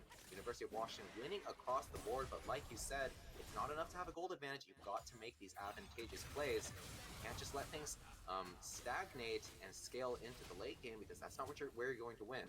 A bit of a trade in the mid lane as both Static Storms going to come down, and Carson with the bandage toss once again is going to try to put down the curse of the Sad Mummy. It connects, but the cleanse from Daniel is going to be used as well. Cyrus D has the ultimate to land the ignite. He flashes in for it, and he's going to go down. Both the jungle and the mid lane are taking a lot of turret shots, but they stay alive and pick up a kill to put themselves into this game. And that's going to be going into the hands of the support, actually. Solar Flare going to go down onto Addis, who jumps in onto Babamas Mori. Leona might be a support, but she's got a lot of damage on her own, but Addis very strong at this point of the game with Tech Alternator. Babamas going back in with the Zenith Blade. He has the backup this time, is flashing away from Addis to try to prevent the Kingslayer, and finally, Kha'Zix shows up to pick up the kill for himself. 2-0-1 in the jungle in response to that mid lane dive. Well, that was an aggressive play out of Amumu and Galio, just blowing both of their flashes, going on to Daniel as he ran for his life, but apparently going behind your tier 2 turret isn't even enough when Galio and Amumu are determined enough to go for you, and that, everybody, is exactly why you take cleanse whenever you're a bot laner against Ashe. Because if you don't, you're kind of trolling, because you need some way to get out of Enchanted Crystal Arrow, because she's going to be throwing that right into your face any chance she gets. So good on Washington, extremely quick cleanse, and resisting his potential overextension for that minion wave. Yep, Oshawott wanted so desperately to force that wave into the enemy turret so that he could secure himself the back timing, but Enchanted Crystal Arrow there on time is going to force out the cleanse for his troubles, and now with the dragon on the way, University of Colorado is posturing in the bot side. University of Washington is here in turn, though, and look at the item disparities across this board. Duskblade of Drakthar already completed for this Kha'Zix, as well as the extra serrated Dark, but now the play is going to go down onto Babamas Mori on this Leona, but she is incredibly tanky, and the bandage toss is going to come down as well, but she doesn't even drop below half health. Solar Flare is going to miss, and he's going to land the Zenith Blade onto the Galleon to get stunned up, but Carson and Cyrus D are a bit lost, and the teleport is going to come down in from Boulder, but picks up the kill on the Oshawott, who's all by his lonesome, without a support to protect him, and now Seiko's diving in with the Akali. He has a lot of damage, he's getting a lot of kills, and Law's going to go down very low, but one more hit from the Shuriken Flip is going to pick up that kill. Addis goes wide with that last hit of the Song of Duck, but now it's a 1v2. Seiko, he has the Rift Maker, but doesn't have the rest of the damage that he needs. Rax is very able to kite away from this play, and now Seiko forced to back away from this, and that looked like an advantageous team fight for the University of Colorado, but it might even get more advantageous as the Duck is going to land onto Seiko, who's using the Shroud to keep himself alive, and now that's going to be the kill. Seiko on a killing spree as Addis thought he had the Kingslayer to keep himself alive in that play, but Seiko playing it beautifully in the mechanics to try to outplay that one, but he can't outplay the Enchanted Crystal for much longer, as now the Shuriken Flip is going to come down. Look at how much damage he has on this Akali, but finally the shutdown is going to land on this terrifying Akali, and now the bot lane is here as well. Oshawott landing the slow with the Dark Harvest is going to try to land the bullet time, but Rax dodges away from it. Now the full channel going to connect, but Babamas is here to land the stun. The cleanse, though, from the Ashe is going to try to keep himself alive for just a little longer, buys the time for the Amumu to make his way into the play. He's got the tears, he's got the damage, but not a lot of tankiness yet, as the Dark Harvest from Oshawott is doing so much, and Zenith Blade going to land down as well. Curse with Sad Mummy tries to keep Leona locked up under the turret, but Cyrus D is barely able to escape away from that fight with a sliver of health in an absolutely chaotic team fight that is not even going to result for a dragon yet. Holy moly, that was a lot of action in 2 minutes. So many things happened there where I'm almost sure every single member of both teams died at some point there, except for the Volley Bear who didn't even show up. But there was so much action there where Colorado looked like they were so ahead, but then they overextended for Seiko as he was trying to run away into the bot lane, where he baited the Silas into trying to go for a kill. But you know, as we look at the gold now, Washington stays on top, and not by much. They're here at 4K gold, which is a lot for 15 minutes. But again, it looks like Kha'Zix is about to get picked out from going to doing that land raid. onto the Kha'Zix, who gets caught trying to do the Raptor camp. Kha'Zix doesn't do that one too fast. Unfortunately, Colorado is on top of things and able to find the play there. Onto the opposing jungler, trying to use his advantage to find counter jungling, but not a great opportunity for it as he did not have a lot of teammates there to back him up. And now Seiko has the Rift Maker, but there's the Sunfire Aegis that we talked about on the side of Lol on the Volibear, and it's going to be a 1v1 for just a little bit. And now Carson's here to show up. He has the tears coming down, but does he have the bandage toss to land onto Seiko? He tries to kite away from it. He gets locked up though. The bandage toss, very patient with its usage, and the aftershock going to connect as well. And now Seiko's all by his lonesome and going to get killed up by Carson. Finally, Addis there to secure the kill as well, and Colorado starting to even up this kill scoreline even as they are 3,000 gold down. Yep, that is exactly what I was about to talk about, is that Washington might have been 4K gold up, now only 3.5, and that's not enough. I mean, sure, it seems like in a normal situation that it would be a lot for 15 minutes, but it's not for them right now. Speaking of a lot, here's a lot of damage coming out from Addis, who has the stolen storm from Victor to try to put down a lot of damage onto him, and Cyrus D used the ultimate to follow up as well, but Victor with a lot of movement speed is able to kite away from that one. He has the phase rush as well as the movement speed from his Q to kite that play away, and not even going to be forced to use either his flash or his cleanse, and well played from him to avoid that play and force out the Galio ult, which is going to create something of a window for the University of Washington should they try to look for a play. And speaking of plays, Rift Herald going to be started once again by the Kha'Zix. It was solo last time, it looks like it's going to be soloed again. Sicko maybe going to throw a 5-point strike here and there, but not even going to bother with that, as it looks like the University of Colorado not feeling too strongly to contest this one. They know even as the Kha'Zix is starting to taper off, he still has a lot of lethality and a big gold advantage over the opposing jungler, and with Amumu just wanting to get an advantage for himself by clearing those bot side camps. Second Herald is going to go the way of the University of Washington, and I'm interested to see how they decide to use this one, as the lane turret, it's not cracked yet, but the top lane one is, and maybe they look for the play in the bot lane as well. It's good that Washington found that, you know, that single win by getting another Rift Herald here, giving them a potential to find somewhere to blow wide open, but they've got to do it fast. That fight in the top lane where Akali was just trying to beat on Volibear so badly, that's just going to be representative of what's going to happen for the rest of the game. We're at this point now where Washington, sure, they have a gold lead, but it's already closing up. And they are these assassins that are going to try and knock down these beefy tanks that are just going to laugh at these damages. It doesn't matter if you find them caught out, because they're just going to live long enough for them to respond. And it looks like Addis is going in on Victor here, maybe a little too aggressive because he's able to turn back the damage, but now he's the aggression is going to persist as the abduction is going to land, and Daniel's going to be forced to flash away, but Addis picks up the solo kill as the team fight is going down in the bot side. River Cyrus picks up the kill onto the opposing jungler, and the bullet time is going to be channeled, but that's going to mean a perfect opportunity for the bandage toss going to land onto the Misfortune. Now it is Leona all by her lonesome in the face of Carson and Cyrus, and now Volibear going to appear as we join the fight. That is a huge team fight win for the University of Colorado, but Seagull's maybe looking to even things up. He's 1v3, and he's just going to land a 5-point strike here and there. He has the combo as well, and now the Shuriken Flip going to be landing, and he's trying to be the hero here. He's in the Shroud, just trying to stay invisible, but he can't be invisible in the face of these tears. He picks up the kill on Cyrus D, and then onto the Amumu as well. That's a double kill, 1v3 already. He flashes away from the Volibear to try to keep himself alive. He has the sustain from the Omnivamp with the Rift Maker, and that's going to mean Washington, in what looked like a terrible team fight for them and a huge hero play from Seiko on this Akali, are starting to even things up once again and retain this kill advantage.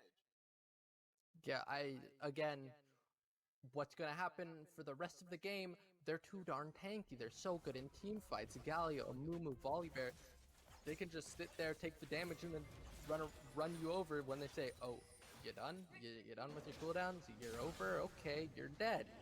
Like, they can barely get through half their health pool in a full combo, and then all of a sudden you've got someone like Mumu or Volibear who are just gonna end up healing it all back. Like, they're just too tanky. They can just kind of run into Washington face first if they find anyone out of position with any of their team members around, and just kind of run them over. That their comp is so easy to play at this point because they can do whatever. It doesn't matter if they get caught out.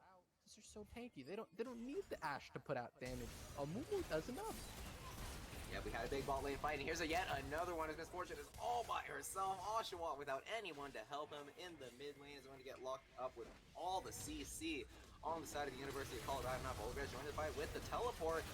Rack is going to get caught out by the stun, but Siko is going to be able to get the kill on the 80 carry. Now he's blocked up by all these tanks, and he's not going to last for much longer with all that Omni Ban. But now the fight is looking on the side of the University of Washington, as Victor has free reign to run over his opponents. And now Addis is the only one left alive on the side of the University of Colorado. And now, with Colorado using all of their resources to try to just kill the Misfortune and the Akali, opens up so many opportunities for the Kha'Zix and the Victor to run around and put out that damage, even in the face of the tanky members of the Colorado. And that's going to be the Mountain Dragon going the way of University of Washington, which is huge against all of these tanky members of the opposing composition.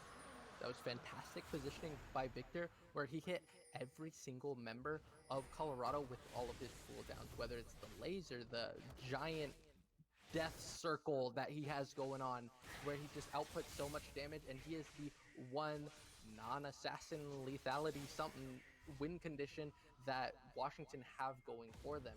Sure, he does a lot of burst damage, but maybe the burst right now is enough to cut through these tanks, but we'll just have to see as this game gets later and later and we get more resistances out of Washington.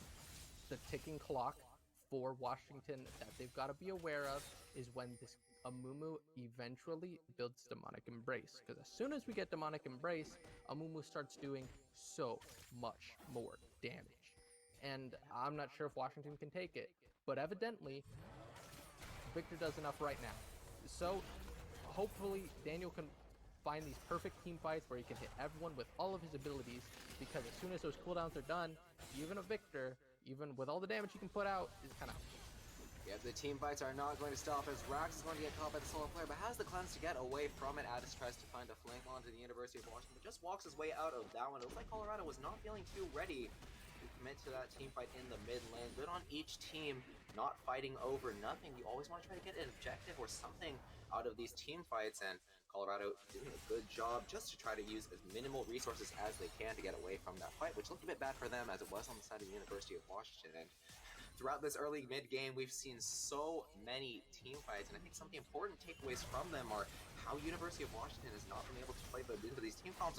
Maybe they're playing into this bot lane play, as now they're getting very low. Carson is not much tanky against the Kha'Zix, who has so much damage with lethality. He was isolated all by his lonesome as Bolivar trying to get away from the Akali in the bot lane, and now that's a double kill for the Kha'Zix on the University of Washington, and going to open up a lot of these bot lane camps to be taken. We're going to see how University of Washington decides to play with this little bit of priority that they have on this map, but you can see how powerful these two assassins are at this stage of the game. We talked about whether the assassins were going to be able to deal the damage that they needed to against the tanky composition of Colorado, but Washington is playing it perfectly, using their window of opportunity with these items to start up this Baron Nashor after getting those 2 kills in the bot lane.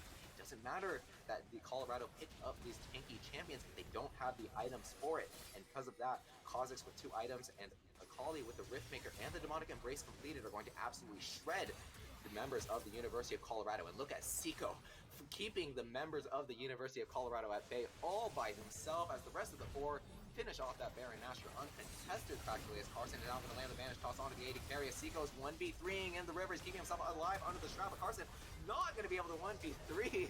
He's gotten very tanky, and now the Soul Flare is going to land onto 3 members of the Colorado, and now with the Baron Nashor above, University of Washington are tearing Colorado apart. So much area effect damage to be the Savage Storm of the Victor, as well as the Bolt Time Plum. Misfortune picks himself up a triple kill, and now the Ace is going to be finished off by the Kha'Zix, picks himself up an isolated kill, and now it's Washington with the Baron buff at just 23 minutes. It looks like a repeat of last game, as now they're going to start to barrel down the base of their opponents with a lot of waves there in their hands. The death timers are pretty low. We're going to see if they're able to get much more than an inhibitor out of this, but huge win from the University of Washington. A pick into a Baron into a completely won team fight. Not going to opt for the inhibitor, but that is an absolutely huge victory for the University of Washington. That was an amazing play by Washington, and that was exactly what they had to do.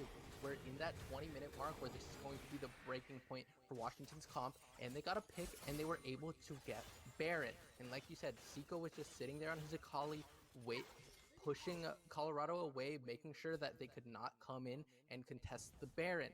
And as soon as Amumu just wasn't on the same wavelength as the rest of his team. They were all getting zoned out by Akali, where he tried to go in after the Baron was down for a hero play 1v4 against University of Washington.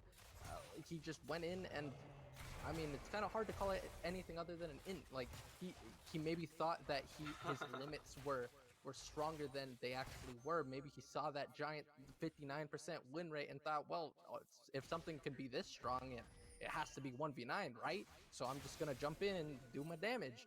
But sure, you could tank a lot, but 1v4, not so much, especially when you're behind. So again, Colorado can still bolster up with their tank stats, but now yeah, maybe this is going to be what it takes as they got the pick potential onto Daniel, but he has the cleanse and flash to get away from this one. That's 4 members committing to this play in the ball lane, and now Seeko's all by himself in the midst of 2 as Daniel's trying to keep himself alive with the Zhonya's Hourglass, but he's going to go down eventually to Rax, picks up the shutdown for himself, but now it's Ball taking himself up all by himself in the backline, and Addis doesn't have to stay to keep himself alive. Galio's going to dive right back in just to hand a kill over to Misfortune, and that's going to be a triple kill for Seeko and 2 more in the hands of Misfortune with the teleport coming down in the mid lane. Looks like the call is to finish this game off and get University of Washington into Game 3, answering back with another huge victory for themselves. It looks like Colorado does not have the death timers to try to answer back to this one. Washington making their way over to the mid lane, and Seeko's trying to do the damage to the inhibitor. They have the Baron Nashor minions though, and I think they're going to be able to close this game out between their damage, and it looks like it is going to go their way at last.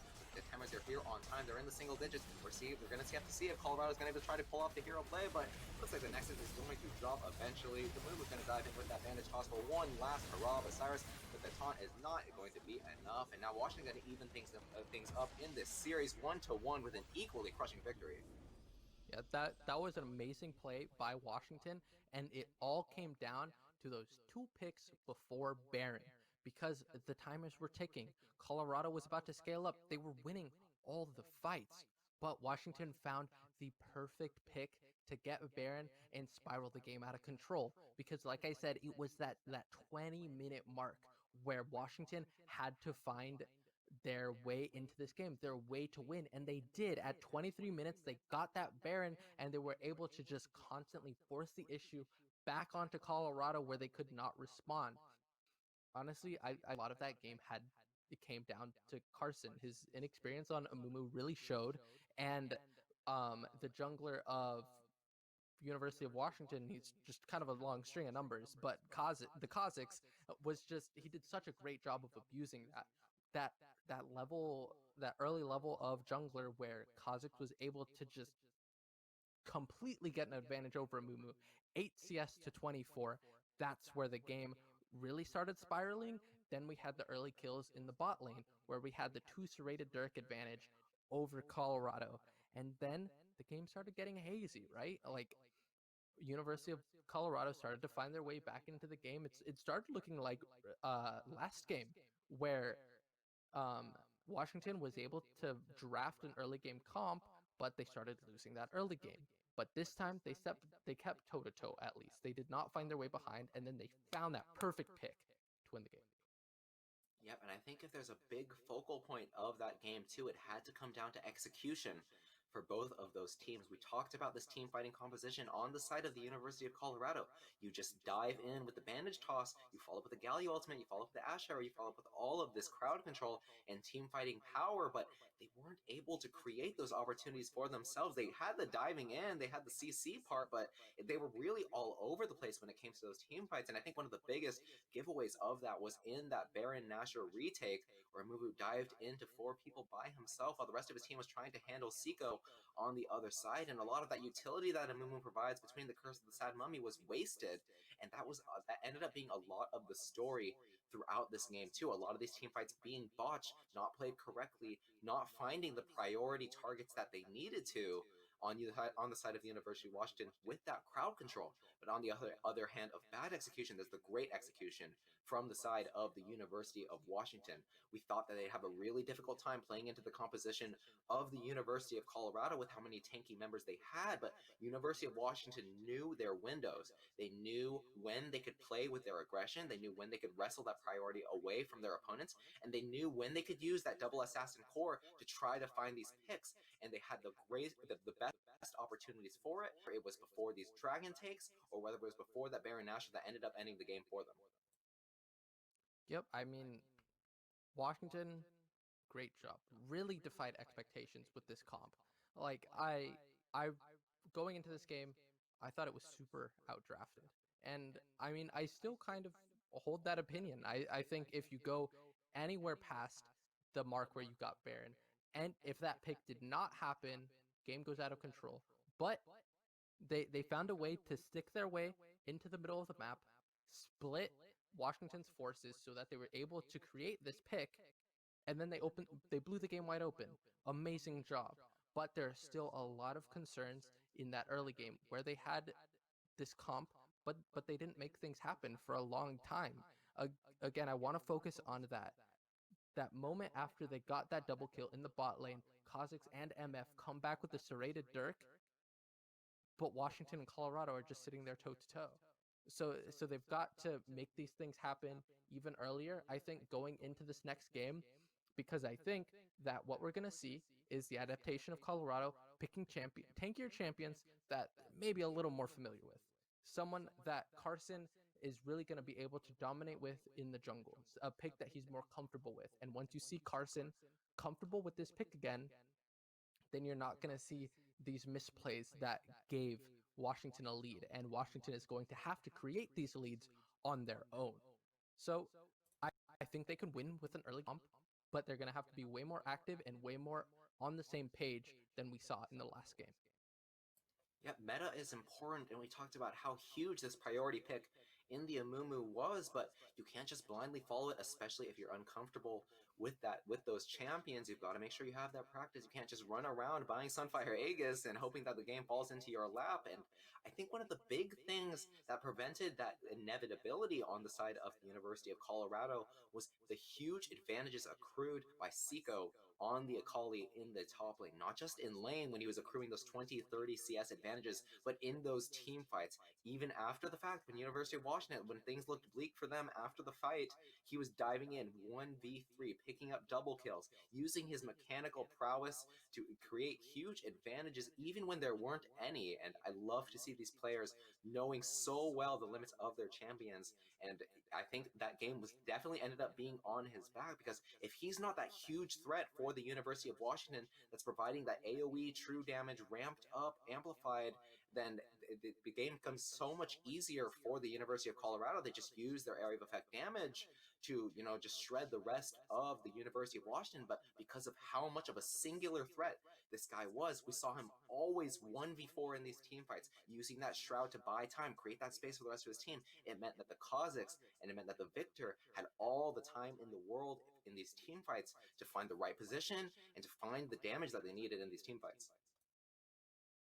Yep, exactly. That Victor, such a huge player where his positioning in these team fights were so good where he was getting the maximum value out of his ability. I think Daniel was such a great mage player going into this game, and hopefully we see him on another pick like this because it had a lot more impact than I think he played the Akali in the first game, and he got a lot more things done. He was a really great stable mid laner when he wasn't forced to try and make things happen on his own in the mid lane. Yep, and now as we are headed into the draft for the third game, the adjustments are going to be made once again. Now the Hecarim going to be banned out immediately. On the side of the University of Washington, they had brought it out in game one, but that was the one that they lost, and maybe they're feeling like Colorado is going to start to try to pivot towards something more friendly than the tank in the form of the Amumu, and they're going to try to take that comfort away from the jungler of the University of Colorado. Yep, I mean Hecarim really strong pick, but I don't think anyone has performed exceptionally well on it yet. So definitely a curious ban coming out of Washington. I think there are some other things that could have been more priority. And speaking of priority, Ornn ban, a great choice from Washington, where Colorado's top laner did too well on it in the first game that they've got to keep it away. Yeah, we talked about how both of these top laners are huge fans of the Ornn, who has definitely aged well into the preseason because of how much tankiness he's gotten as compensation for only being able to upgrade one masterwork item for himself. And it looks like the University of Washington on that blue side not going to want to pick it up for themselves. And now here's something interesting, as the Graves is going to be banned out by the University of Colorado. We were thinking maybe Carson wanted to pivot back to that pick that he performed so well on in game one, but it looks like with the University of Washington on the blue side, Colorado does not want to risk giving this up, and they're going to ban it out for themselves. Yep, Graves a really strong priority pick, and I just feel like Colorado just don't want to give Washington the option to pick Graves because maybe they think that Washington would feel like they want to pick it round one, blue side round one, and take it away from Colorado, even though Colorado did such a great job with the Graves pick in game one. So I guess we'll see what happens. I'm not too sure if Washington's jungler is the biggest Graves player, but maybe he is. And it looks like we got the Samira ban from Colorado, another insanely strong ADC, but maybe the Jin ban isn't out. But Washington are the ones saying, all right, we're going to pick up a Mumu since Carson can't. Yep, the blue side going to mean that that major priority pick of the patch is going to go the way of the University of Washington. And hopefully they know how to play with it a bit better than the University of Colorado did. Again, it's got a lot of easy execution, but if you don't know what you're doing, then you're not going to find those bandage tosses, and you're not going to find the right positions that you need to land those huge curses of the sad mummy. But Akali is going to be picked up now for the University of Colorado. Washington had it on their side for 2 games, and now it's going to be Colorado picking up for themselves, going to deny it away from the University of Washington and take advantage of the fact that they are in fact prioritizing that huge tank jungler pick. And we're going to see whether the University of Colorado is able to put up as much of a performance as Seiko just did in the top lane. Yep, Akali's such a great pick with the inclusion of a Rift Maker in this preseason. She gets so much out of the Omnivamp from it, but it looks like we're going to see a pick that I haven't seen in a while in the Rek'Sai.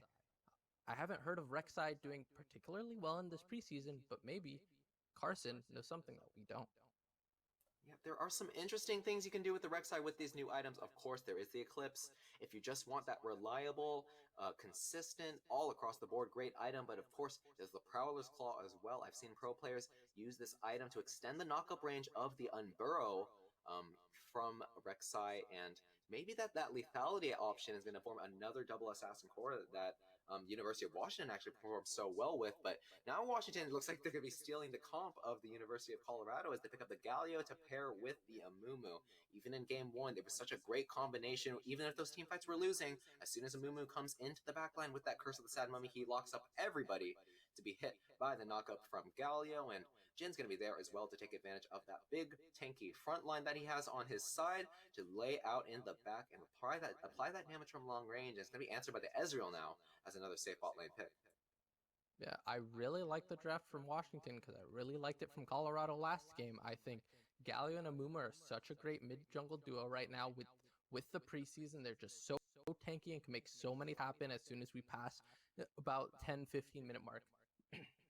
As soon as we get these mythic items online, and it looks like we're getting the ban of Renekton from Colorado. We don't want that super strong side top laner to really dominate, and maybe Washington's top laner has a history on this champion that I don't know about, but I don't think he's the strongest top laner in this preseason right now, but I mean, I could be mistaken.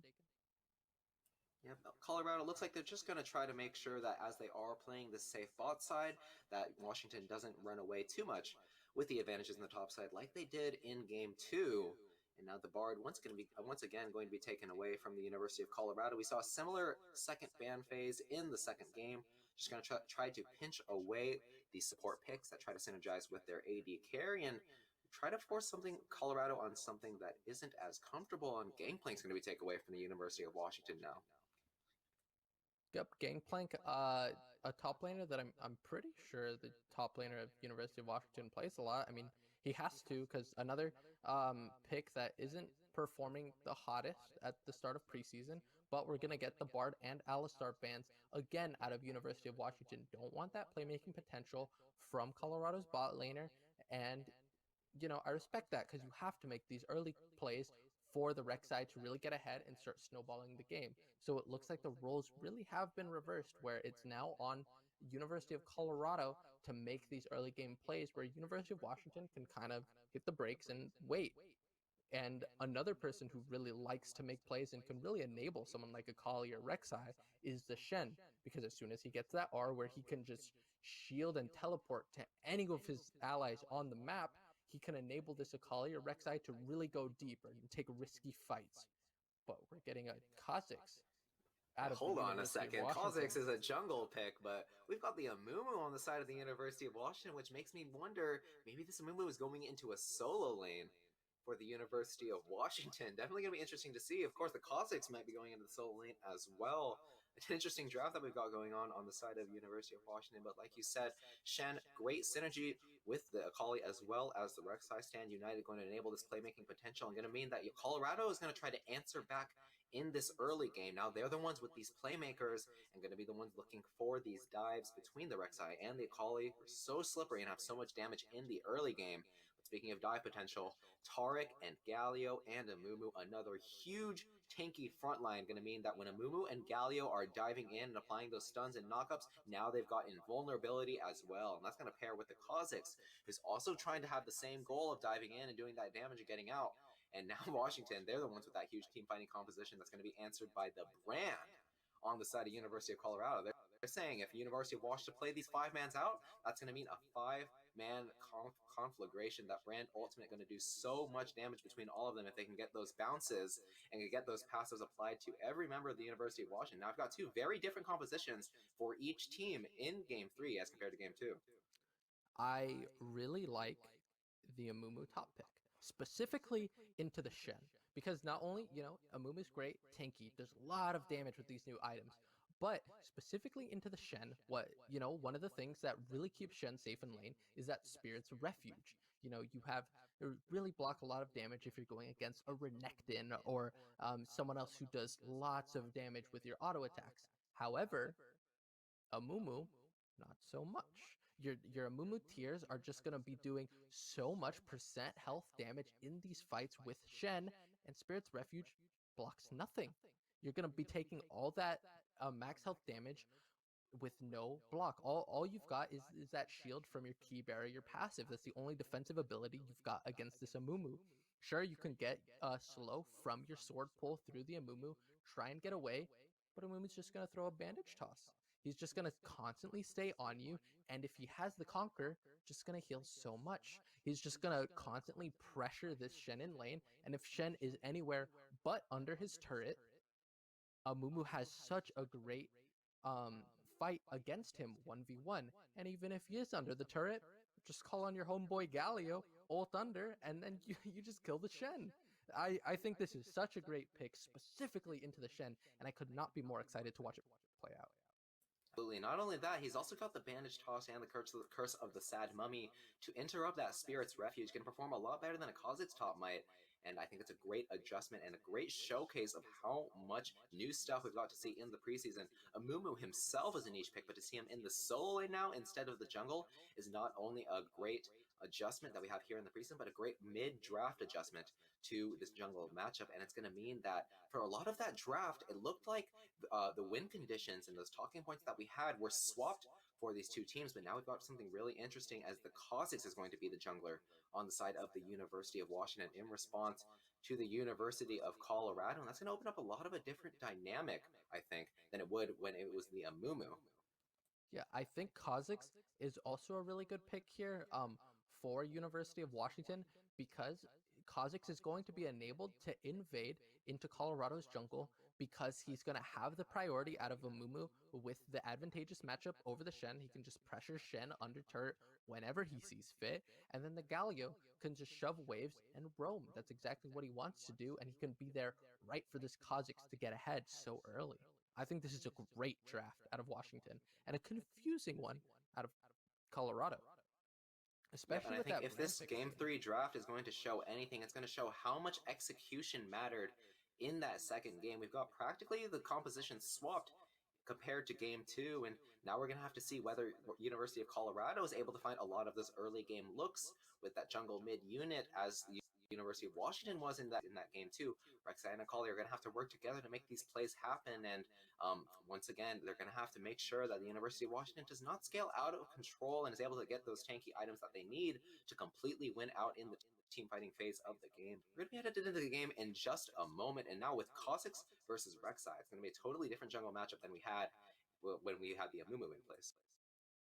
Yep, I think one of the more interesting things of this draft is like I mentioned the brand. I think it's very similar to the Zyra pick from game one, where you take this mage that sure it can create advantages in lanes, but if you can get that advantage in lane, get that gold under your belt, build the pricey mythic item that is Leandri's Anguish, can start shredding through the health of these tanks. Shred this Amumu, the Galio, the Taric, do so much damage with them.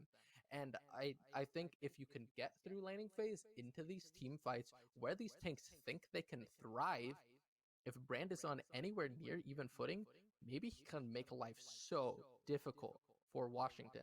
So it's an interesting counter pick, but definitely going to interact um, differently in lane than we've seen from Colorado's bot lane. We've seen a lot of defensive maneuvers from Colorado. Not somewhere that you'd think they'd want to play through, but maybe we shift gears here, and this is how Colorado run away with the set. Yep, it's a great last-minute adjustment, I think, that last pick Brand to answer this tanky team composition with that area of effect percent health damage to deal with these team fights in turn, where maybe the Akali and the Rek'Sai aren't able to pick up the slack, but like you said, we've got a really different bot lane dynamic here. Jhin, nothing new to these Pac-U games, but we've often seen him paired with a support who's able to set up the deadly flourish for him. Now we've got the Taric instead, and Taric, he does have the stun, but it's not as easy to land as something like the Zyra root, or maybe an instant knockup from something like an Alistar, and now maybe the bot lane of the University of Washington might finally be on the back foot, as they've had such a commanding performance in both of the past two games. In the face of the Ezreal and the Brand, it might be a lot more difficult for them to find those opportunities and the CS advantages that they've been looking for. Yeah, exactly. I was scratching my head trying to remember who the ADC was for Colorado, but it's gonna be the Ezreal with the Brands. A duo that isn't gonna have the most synergy. You want to get this Brand into this Leandri's Anguish, but Ezreal doesn't have the tools to get ahead in lane like Brand wants to. I mean, Brand is gonna have to really do a lot of the heavy lifting in this lane if they want to create any types of advantages. Or maybe it's gonna be the Rek'Sai who offers a lot of pressure onto the bot lane that it can make up for the lack of power that Ezreal has. Maybe Carson puts in a lot of work for his bot lane and gets them ahead on his own.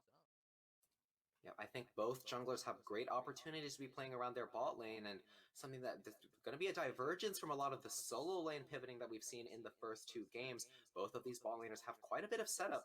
Brand with the stun and Taric with the stun as well, and the deadly flourish to follow up on it. Rek'Sai and Kha'Zix might be looking to that lane if they want to find those early game opportunities that have been so pivotal in the last two games. It's always been about which of these junglers is able to get off the ground first and is able to disadvantage their opponent to pick up those early neutral objectives and to find those early ganks that go uncontested.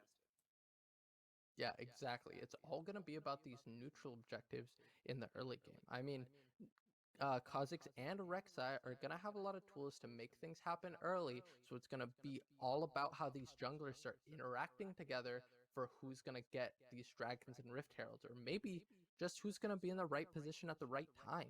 Because it doesn't matter if you're ahead as a jungler if the dragon just gets taken out from under your nose. And we've already seen that happen in University of Colorado's favor, so maybe it's a repeat of last game.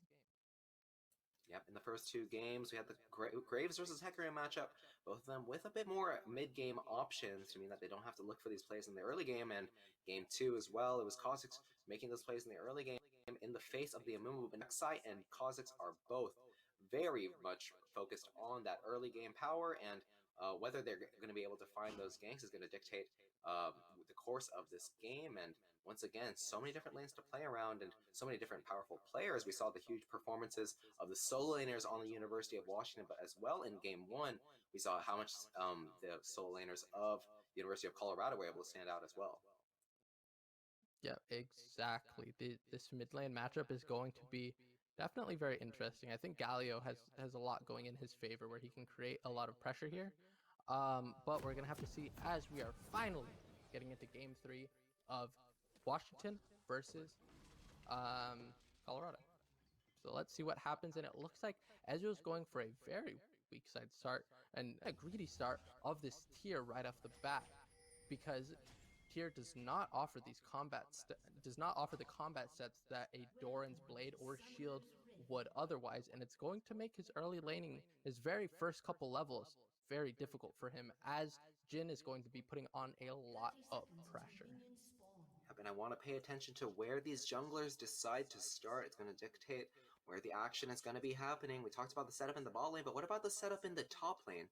Mumu with the bandage toss and Shen with that taunt flash are able to set up the crowd control for the damage of their junglers super well.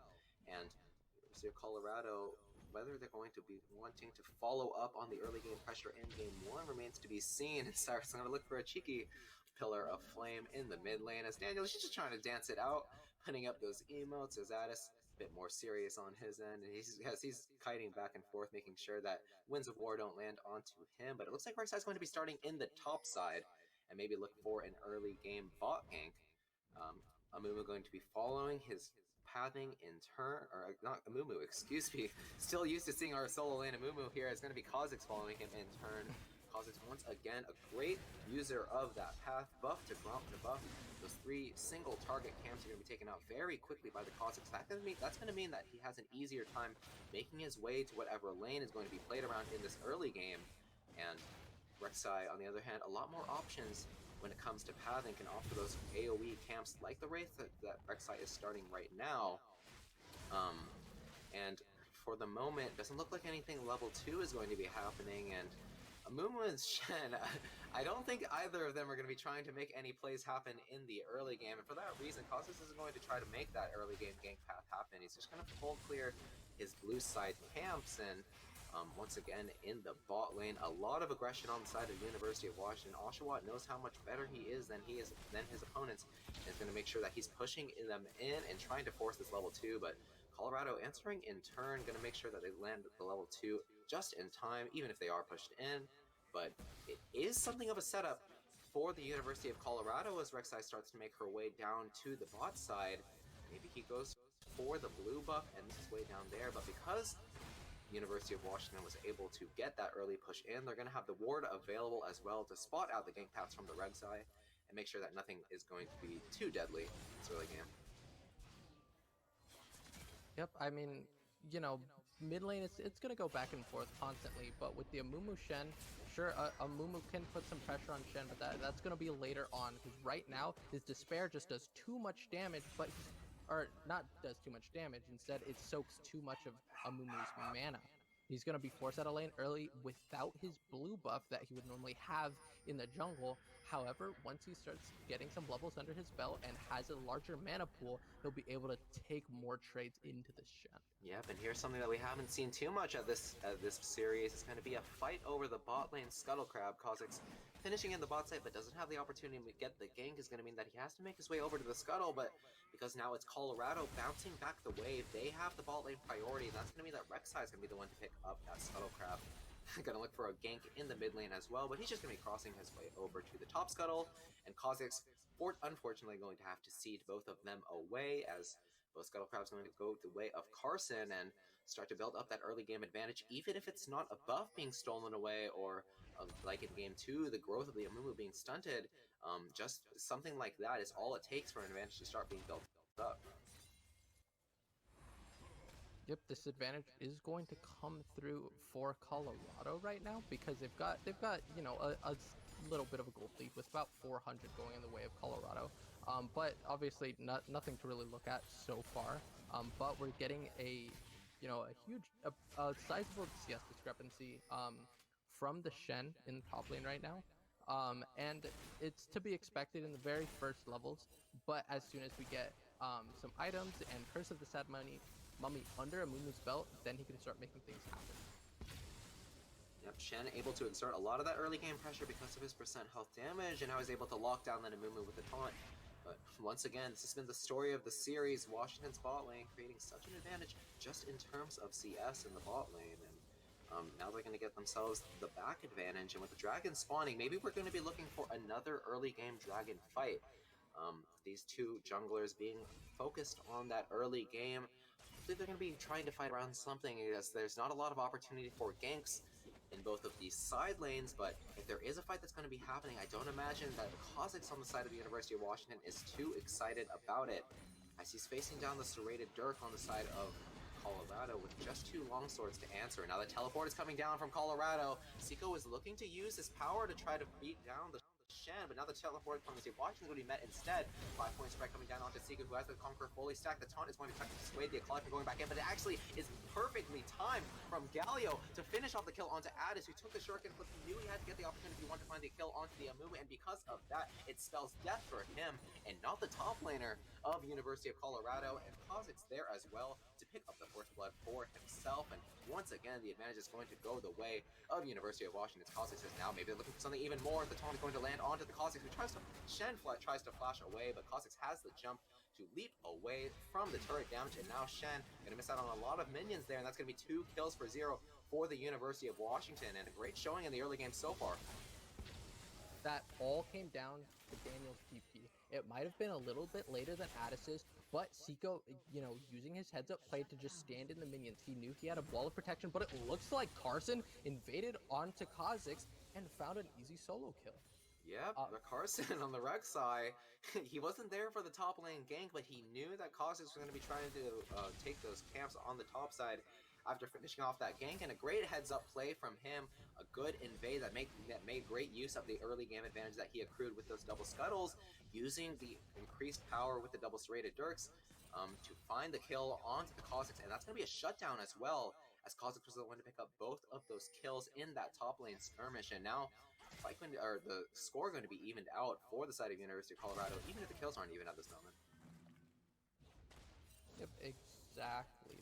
The gold is really, really even. It has a lot to do with the CS advantage that we're seeing, not only in the top lane, but a little bit in the mid lane as well, and, in the jungle. We're seeing these little bit of gold advantages, but the kills maybe weren't just for Washington to get ahead, but oh, wait a minute, sure Daniel, he might have thought that he had the play in the bot lane, but Carson is there waiting in the wings to try to find the kill onto him. The Aaron Burrow's not going to land, and now the Dark Harvest stack is going to be picked up by Oshawott on the gem, but he's not level 6. He's going to try to use his movement speed to get away from Addis, who is chasing him down. He has a lot of mobility on his Akali pick, and now the Rek'Sai going to dive in to try to secure that kill for Colorado, but it's going to be picked up either way by Addis.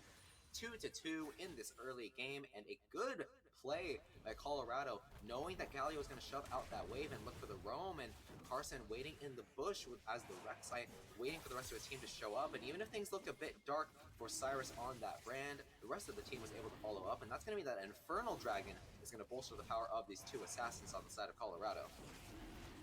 Yep, Carson, right place at the right time. He's looking so much more comfortable on a carry pick once again, where he has the tools to make things happen early. Sure, he wasn't there in the top lane, but he went on the invade, got the solo kill, was with Addis to make something happen in bottom river. This is Colorado and back tit for tat, and not only getting gold advantages in the CS, but getting kills now to match it up. Yep, the gold advantage very even at this rate, only 100 in the favor of Colorado, but Daniel maybe looking for a big trade onto Addis is going to find himself in a bad spot as he uses the ultimate to get away. Fortunately has the magic damage shield from the ultimate to keep himself alive. Akali and Rand did not have the physical damage that they needed to break it, and a great play from him, even in the face of a gank, to get away from that one. And now the gank is going to happen on the side of University of Washington, with Kha'Zix using that invisibility to try to dive onto Addis, but there is just so much mobility on that mid lane pick, and no kill is going to happen on either side, but a lot of resources expended and some great macro plays on each side. But here's Carson once again. He's sweeping the tri-bush, knows it isn't warded after Cyrus just cleared it out, and Jhin is all by his lonesome, but not before Tara gets here. He's going to be spotted out by the Tremor Sense from Rek'Sai, and he's going to get knocked up. But Amos Mori going to go pretty low, but he has the heal to keep himself alive. Carson just found the trade onto the opposing support, and he's still waiting in the bush, knows it's warded. Maybe he really wants to force this dive, but it doesn't look like it's going to happen anytime soon, as the wave is very far away from them. Looks like he didn't know it was actually warded, as he's going to waste a lot of time down in the bot lane. That's going to mean that the Cossacks is going to get a big advantage in the form of the Rift Herald. Carson thought he had an opportunity in the bot lane, but a big misstep is going to mean that the Rift Herald goes the way of the University of Washington. Yep, it's really great that Washington is finding this early neutral objective to respond with this Drake. Here we go again. Galio trying to find the play onto the mid lane. The trade going to be a bit big, but the health bar going to go down very low. Addis and Rek'Sai with so much damage. Find the kill on him. The Carson going to be picked up by the Cossacks on the side of the University of Washington. 1-for-1 in the mid lane. Daniel, knowing that he had those two members in the top lane to follow up if he got a bit too low, but fortunately, Carson was there in time. The University of Washington had thought that the Rek'Sai had backed, but he was there just in time for the mid lane gank, but so was the University of Washington, and they're able to trade that one out 1-for-1. Now, mythic items starting to enter the inventories. I talked about the Prowler's Claw earlier and how it's able to extend that unburrow range. It looks like Carson is of that school of thought, not going to opt for the Eclipse, and going to try to create advantages with those new items, and I love to see it, and I wonder if the University of Washington knows about that interaction, or whether Carson is going to use it to his advantage and maybe catch them off guard. Yep, I'm really curious to see what Carson is able to do with this new mythic item, because not only does it give him that dash, but it gives him bonus damage on the target that he dashes through. So it's going to help him more effectively burst down the single target that he's looking for. And from the way I'm seeing it, he's looking for that Jhin or the Kha'Zix, because he's probably not one-shotting any of the other tanks. So Carson's going to be able to find even more early game plays as the game goes on, but Kha'Zix is not just going to be left behind, because he is also picking up his mythic item, but he's going to be opting for the Duskblade, where after he gets a takedown, he's going to be able to go invisible, but it looks like almost a solo kill happening in the top lane. You talked about how powerful Seiko was in this matchup, and it's going to be a solo kill happening very soon. The Kha'Zix not even going to be needed to follow up on that play, as now the bot lane play is happening, and they're not going to come down in time, but Mamas Mori has one more auto to pick up the kill onto Carson, and Daniel just a bit too late with his ultimate, just like that of the Taric, but fortunately, once again, a 1-for-1, but with that solo kill on the top lane, that's going to mean that the kill advantage is in the way of the University of Washington, even if the gold advantage is still very, very even in this early game. Yep, I mean, it again is coming down to these CS advantages that Colorado are getting, so it doesn't matter that they are slightly behind in the kills now, but, you know, Addis trying to extend his pressure onto Daniel, but he's Galio, he's got the Aftershock, the magic damage shield, there's not a lot you can do to him, Akali 1v1, but it's good that, you know, you're not letting him just dominate the lane.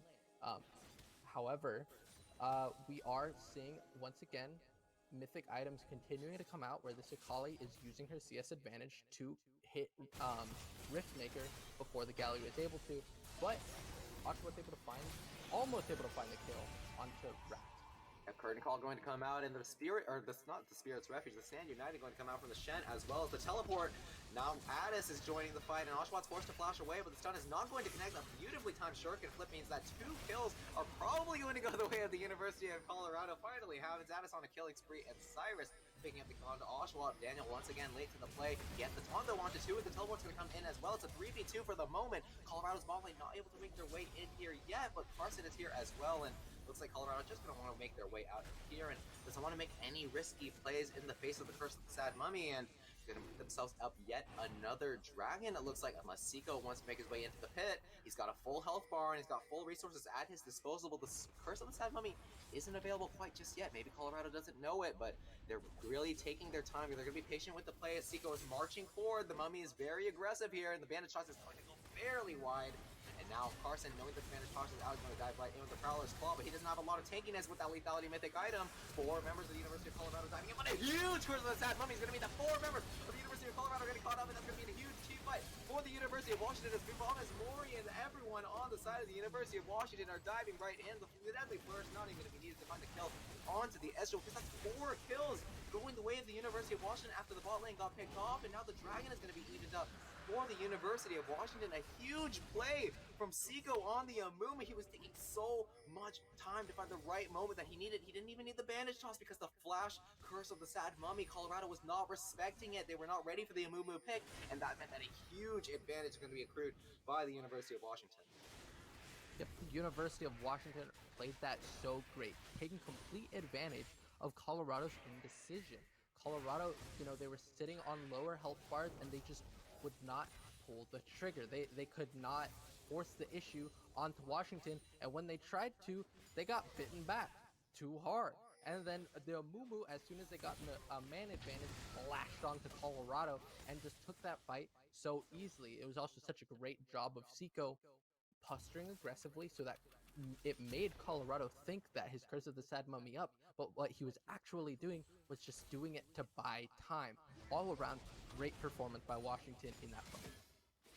Absolutely, and we do have a bit of a flipped team composition as compared to Game 2, and we talked about the experience of the Amumu on the side of the University of Colorado, and speaking of experience, I think Seiko is showing it in spades. He picked up that solo kill onto Shen, knowing that he had the aggressive matchup in his favor, and then in that team fight down there, nearly winning his team the game, I'd wager, with that massive ultimate, knowing his champion so well, knowing how he can play with his tankiness and how he can use his movement to try to trick University of Colorado into thinking maybe he has his resources available, maybe he doesn't, and then finding that perfect bait, waiting for the rest of his team to show up, and then getting that massive ultimate that they needed to win that team fight and pick themselves up a dragon. And now, as he's showing his aggression in the top lane, Colorado has the green light to make the play in the bot as Oshawa lands the fourth shot onto Rax to force him away. The Galleon's going to come down now, and that the Tark ult is going to be right on time to get vulnerability on all three members. Carson does not have the damage with just the Prowler's Claw, and now this Stand United is going to come down as well, just to keep them alive. No kill's going to happen quite just yet, as the current call is going to come down. The University of Washington are on the chase as the last shot is going to connect, and now Daniel driving in with that Protoball is going to have the increased movement speed, that increased damage. Rax forced to flash away from the Galley, who is looking terrifying at full health at this stage.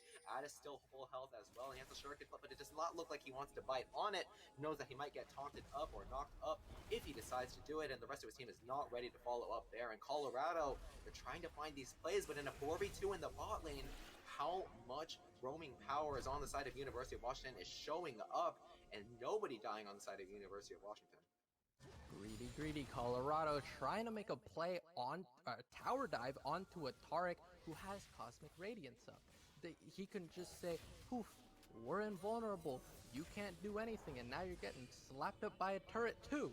It was kind of a greedy play by Colorado, because not only, sure, Colorado have the Shen to stand united to get down there, but so they have the Galley. Yeah, Carson, here he is with the invade once again. If can't find, maybe he can find the Raptors, but not quite yet, as the Dust Blade is going to mean that Kha'Zix is walking away from this one smooth criminal, but not before the last dash from that flawless execution. Addis gets the shutdown, but is going to get paid for it with his life.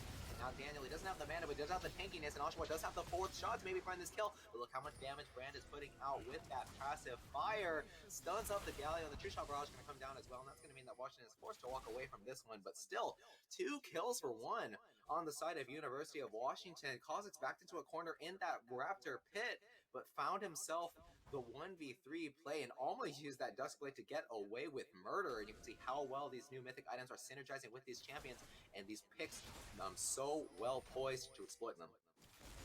I'd just like to point out how far Kha'Zix got with that Dusk Blade invisibility. It felt like he was invisible for ages, and Addis, even though Akali R is so long, he was barely able to tag him up, and apparently it was just long enough. But Addis felt like paying it forward by giving kill gold right back to Washington and making it a 1-for-1, so probably in the end wasn't that worth it. But Addis, putting gold back onto an Akali, and she's someone that can really start taking advantage of this game, because she's kind of the one for Colorado that has most of the gold right now. But it looks like Seiko is going for another aggressive trade onto Lol. Yeah, knows he has the advantage, but maybe not for much longer. In a 1v2 situation, he might be at a disadvantage, as now he's going to put down the Curse of the Sad Mummy and stun up both opponents on the side of the University of Colorado. He's going low, but so are they. He has the Sunfire Aegis to put out the damage, but it's not quite enough in the 1v2. Fortunately, the Prowler's Claw, in return, going to provide enough damage in conjunction with the Sunfire Aegis of the Shen to turn around that cake, and finally going to punish Seiko for playing so aggressively in this top lane, always in the face of the Shen and forcing him into his turret. And Laz Carson going to turn his attention away from the bot lane and pick up the free kill where it stands. We're going to go down, but still, Colorado, they've got a big uphill battle to fight this game. 4,000 gold down and 4 kills as well, and now with the dragon spawning, University of Washington have the big advantage in the pit, as it looks like University of Colorado are not going to be contesting it. Things are actually starting to come down onto the top lane. Maybe they're looking for the camps there, or even a 20-minute Baron Nash, which I imagine isn't going to happen. They're just going to wrestle back some of the vision control in that top side and maybe set up another play in the mid lane down the line, as Galio going to dive in with the top, but not going to find it. Colorado going to give up the Ocean Dragon, and Washington get themselves one step closer to the Ocean Soul, that inevitable win condition that they need. But there's a lot of damage coming out from the support. Rand finally caused the Radiance going to come down to put down the invulnerability onto just one. Daniel is going to eat it as Kha'Zix diving into the backline and gets the double kill onto the Kha'Zix. Daniel finally uses the ultimate to get down into the top of the back line and use that knockoff, but things might be too late as the Assassins had free reign to run over the rest of the team, and the tanks have finally joined the battle, but another shutdown going the way of the Akali. Addis going to get a lot for himself, and the last kill, the ace, going to go over to Rax. A 1-4-5 in favor of the University of Colorado, and a very well-played team fight on their part, taking huge advantage of the damage from the brand, as well as the power of the Assassins to get into the backline. The best thing that Colorado did that fight is they spread it out. They did not play into a Mumu and Galio, who really take advantage of teams that just are kind of on top of each other, where they can get huge taunts, huge tears, and Curse of the Sad Mummies, but that's not what Colorado did. They played away, and instead Washington were the ones that were all grouped up, and Brand was able to get so much value out of his ult, putting up so much damage, and that's exactly what I was talking about before this game, is that Liandry's Anguish. I wish we could see the damage numbers on that item, but I'm sure it's so much just after that one fight that he's had it. That was the opportunity that Colorado absolutely needed to get back into this game. They knew the items were even for just a moment, and they knew that they had to pull the trigger on that fight, and they did so beautifully, using the slipperiness of the Rek'Sai and the Akali to outplay the AoE abilities and the crowd control on the side of University of Washington, and they're going to be rewarded with a Baron Nashor at 21 minutes for their troubles. And this is something I didn't want to address, but having happened 3 games in a row, I've got to point it out. The second Rift Herald spawned in base for the 3rd time in 3 games, is going to march sadly into the bot lane just to hand some gold over into the pocket of Addis. It's something that a lot of players get distracted by. They see the objective on the map, but they aren't thinking about how it's going to be useful in the second stage. The first Herald generating a lot of value by how it's able to instantly get gold from those platings, but the second one, not often able to find opportunities for utility, at most getting some chip damage onto a turret. And you gotta wonder whether University of Washington might have been able to better use their lead for accruing in the early game by looking for a big dive play, or if they were just able to find some early game farm. But now 1v1 with the junglers, as the Rek'Sai is going to dive right in with the burrow, but he's going to get shut down by Galio, who's waiting in the bush. No vision on the side of University of Colorado. It's going to mean that the wound is going to go down onto the brand, and the invulnerability is perfectly timed for the Kha'Zix to stay alive. Addis doing what he can to dive into the backline, trying to keep himself alive, and a 3-man taunt is going to mean that Kha'Zix can dive right back in with a shuriken flip. He's going to get stunned up, though. They're going to be forced to use the Zhonya's hourglass. There's 5 members of the University of Washington staying alive with almost all their sustain, all their tankiness, and Colorado's going to be forced away from this play that they thought they had, and Rek'Sai was getting a bit too antsy. That's going to mean that the shutdown's going to go onto the jungle and the mid, and the taunt going to land onto the Shen, and going to get knocked right into Daniel, who picks himself up 3 kills in that play. A big play from the University of Washington, and perfectly playing with that vision to keep himself alive in this game. 4 kills going the way of the University of Washington. What an amazing fight by Washington. This is exactly what they tried to do before, and they're finding a lot of success just finding these picks, especially with the Kha'Zix that fight, and just great job all around, where they did exactly what Colorado did to them last fight, right back to it. They didn't even need synergy between things like the Curse of the Sad Mummy and the Galio ult to win that TM5 for themselves. All it took was some correct positioning and playing around the capabilities of Colorado's team comp. They have to isolate these assassins, and they did so perfectly, baiting the Rek'Sai into the taunt of the Galio, and then baiting Akali into the backline of the University of Washington, where there was so much CC waiting for her, which meant that she couldn't find the kills even onto Oshawott on this Jhin. And it's going to mean that the University of Washington going to able to turn around this Baron play that Colorado made for themselves. And now the play is going to be happening once again after that fight, as the Dragon is going to be spawning in just a minute. University of Colorado, they've got 2 items kind of across the board. Demonic Embrace and Riftmaker completed for the Akali. Prowler's Claw and Black Cleaver, they've been completed for a while on the Rek'Sai, and of course, Muramana finally completed for the Ezreal, who's opted for the Wanderer. Can't ignore the Leandri's anguish on the side of the brand as well, but items also evening up on the side of Washington. Look at that, that's a 19 stack Magi Soul Stealer on the Galio, and now Lal might have gotten caught out as the bandage toss is going to land on him, and the slow from Kha'Zix is going to get him very, very low with no energy to keep himself alive. Another kill is going away. The Cosmic Radiance maybe going to connect onto 4 people. Another gigantic invulnerability is going to mean that this team fight is going to continue for the University of Washington with impunity as Kha'Zix continues to run over the rest of the team. One more stop once added is not going to mean a single thing. Maybe get a delay of the play for a little bit longer, but it's only Rax keeping himself alive against the University of Washington. So many team fighting tools on the University of Washington mean that they're going to continue down the bot lane. The curtain call going to try to get Rax out of here. The bandage toss going to land onto Rax now. Amumu's got a lot of damage and a lot of tankiness, and he can sit there and tank that inhibitor turn for as long as he likes. A 1-4-5 ace for the University of Washington is going to spell a bot lane turret, and one more Ocean Dragon going their way. Another beautifully played team fight using all of those tools perfectly to keep Colorado in the dust. Who cares if the brand's Pyroclasm, combine it with your Leandries, combine it with his passive, who cares if it can do absolutely thousands of damage if it's just all eaten by invulnerability from Tarek's Cosmic Radiance? That was such a perfectly timed ult by Tarek. He ate all of that damage, and all of a sudden, Colorado had no tools to fight back, and Washington was able to just use all of their CC, one after another, to just lock down Colorado and just burn them down. Amazing play by Washington, and just, you've got to really give it up to Vivamos there for the ultimate play. Amazing job. This is what I wanted to see out of the University of Colorado in that game too. Using those team fight tools so well, but maybe it was this Tarek that was the linchpin to make everything work. It works so well to bait out the combos from Rek'Sai and Akali and get them in a position where they don't want to be, having not done any damage. And it's so hard for Colorado to play into these team fights, especially when they already can't do damage into the massive tank stats on the side of the University of Washington. Speaking of those tank stats, Demonic Embrace and the Sunfire Aegis have been completed for Seiko on this Amumu. He is an absolute force to be reckoned with so much damage between those two items and so much tankiness as well. You can't ignore the rest of his teammates, and Oshawott gonna get caught by the Prowler's Claw into the Unburrow, but there's a lot of University of Washington members here as Oshawott's gonna go down very low, and the taunt going to connect, but gonna get forced out by the Blast Plan.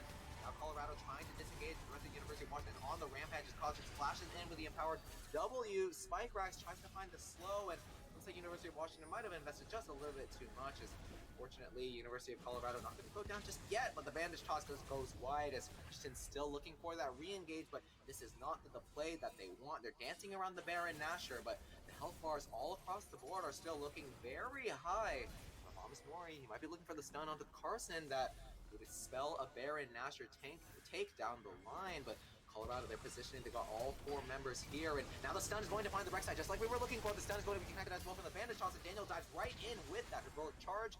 He's going to be a jungler going down on the side of University of Colorado, and no smite on their side. That's going to mean that the Baron Nashor is going to be started immediately by the University of Washington. They've got a lot of damage for it. Sunfire Aegis and the percent health from the Demonic Embrace going to mean that this one's going to burn down very quickly, and Addis is going to be locked up.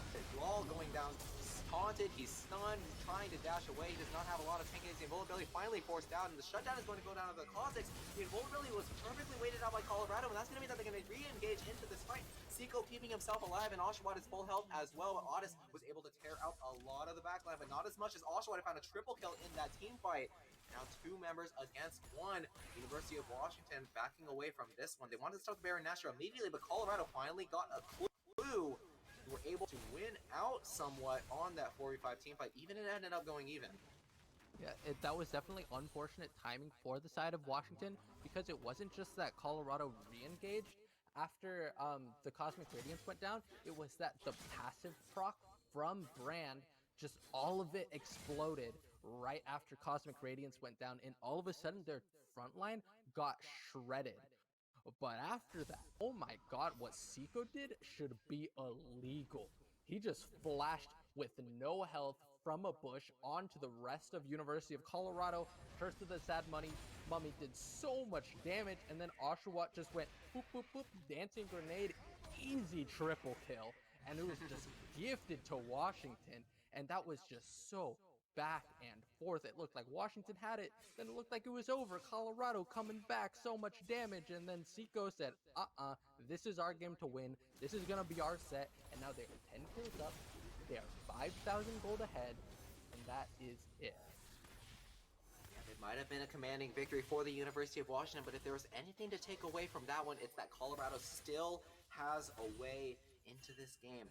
They can just find it. They knew that the Cosmic Radiance was creating a huge problem in these team fights, and they timed their abilities perfectly to wait it out, but Seiko is still such a huge problem on this Amumu. Curse of the Sad Mummy is so difficult to play around, especially when Carson and Addis need to be diving in onto their opponents, and now the root is going to land onto the Brand, who only lands his complication on one. Cause is going to give up his life for the Curse of the Sad Mummy to land onto two members. Unstoppable, here comes Rek'Sai landing onto Seiko, but no damage will be connected as the invulnerability reigns true, and Rax is going to be soloed out by Seiko in the back as Addis doing whatever he can in the backline.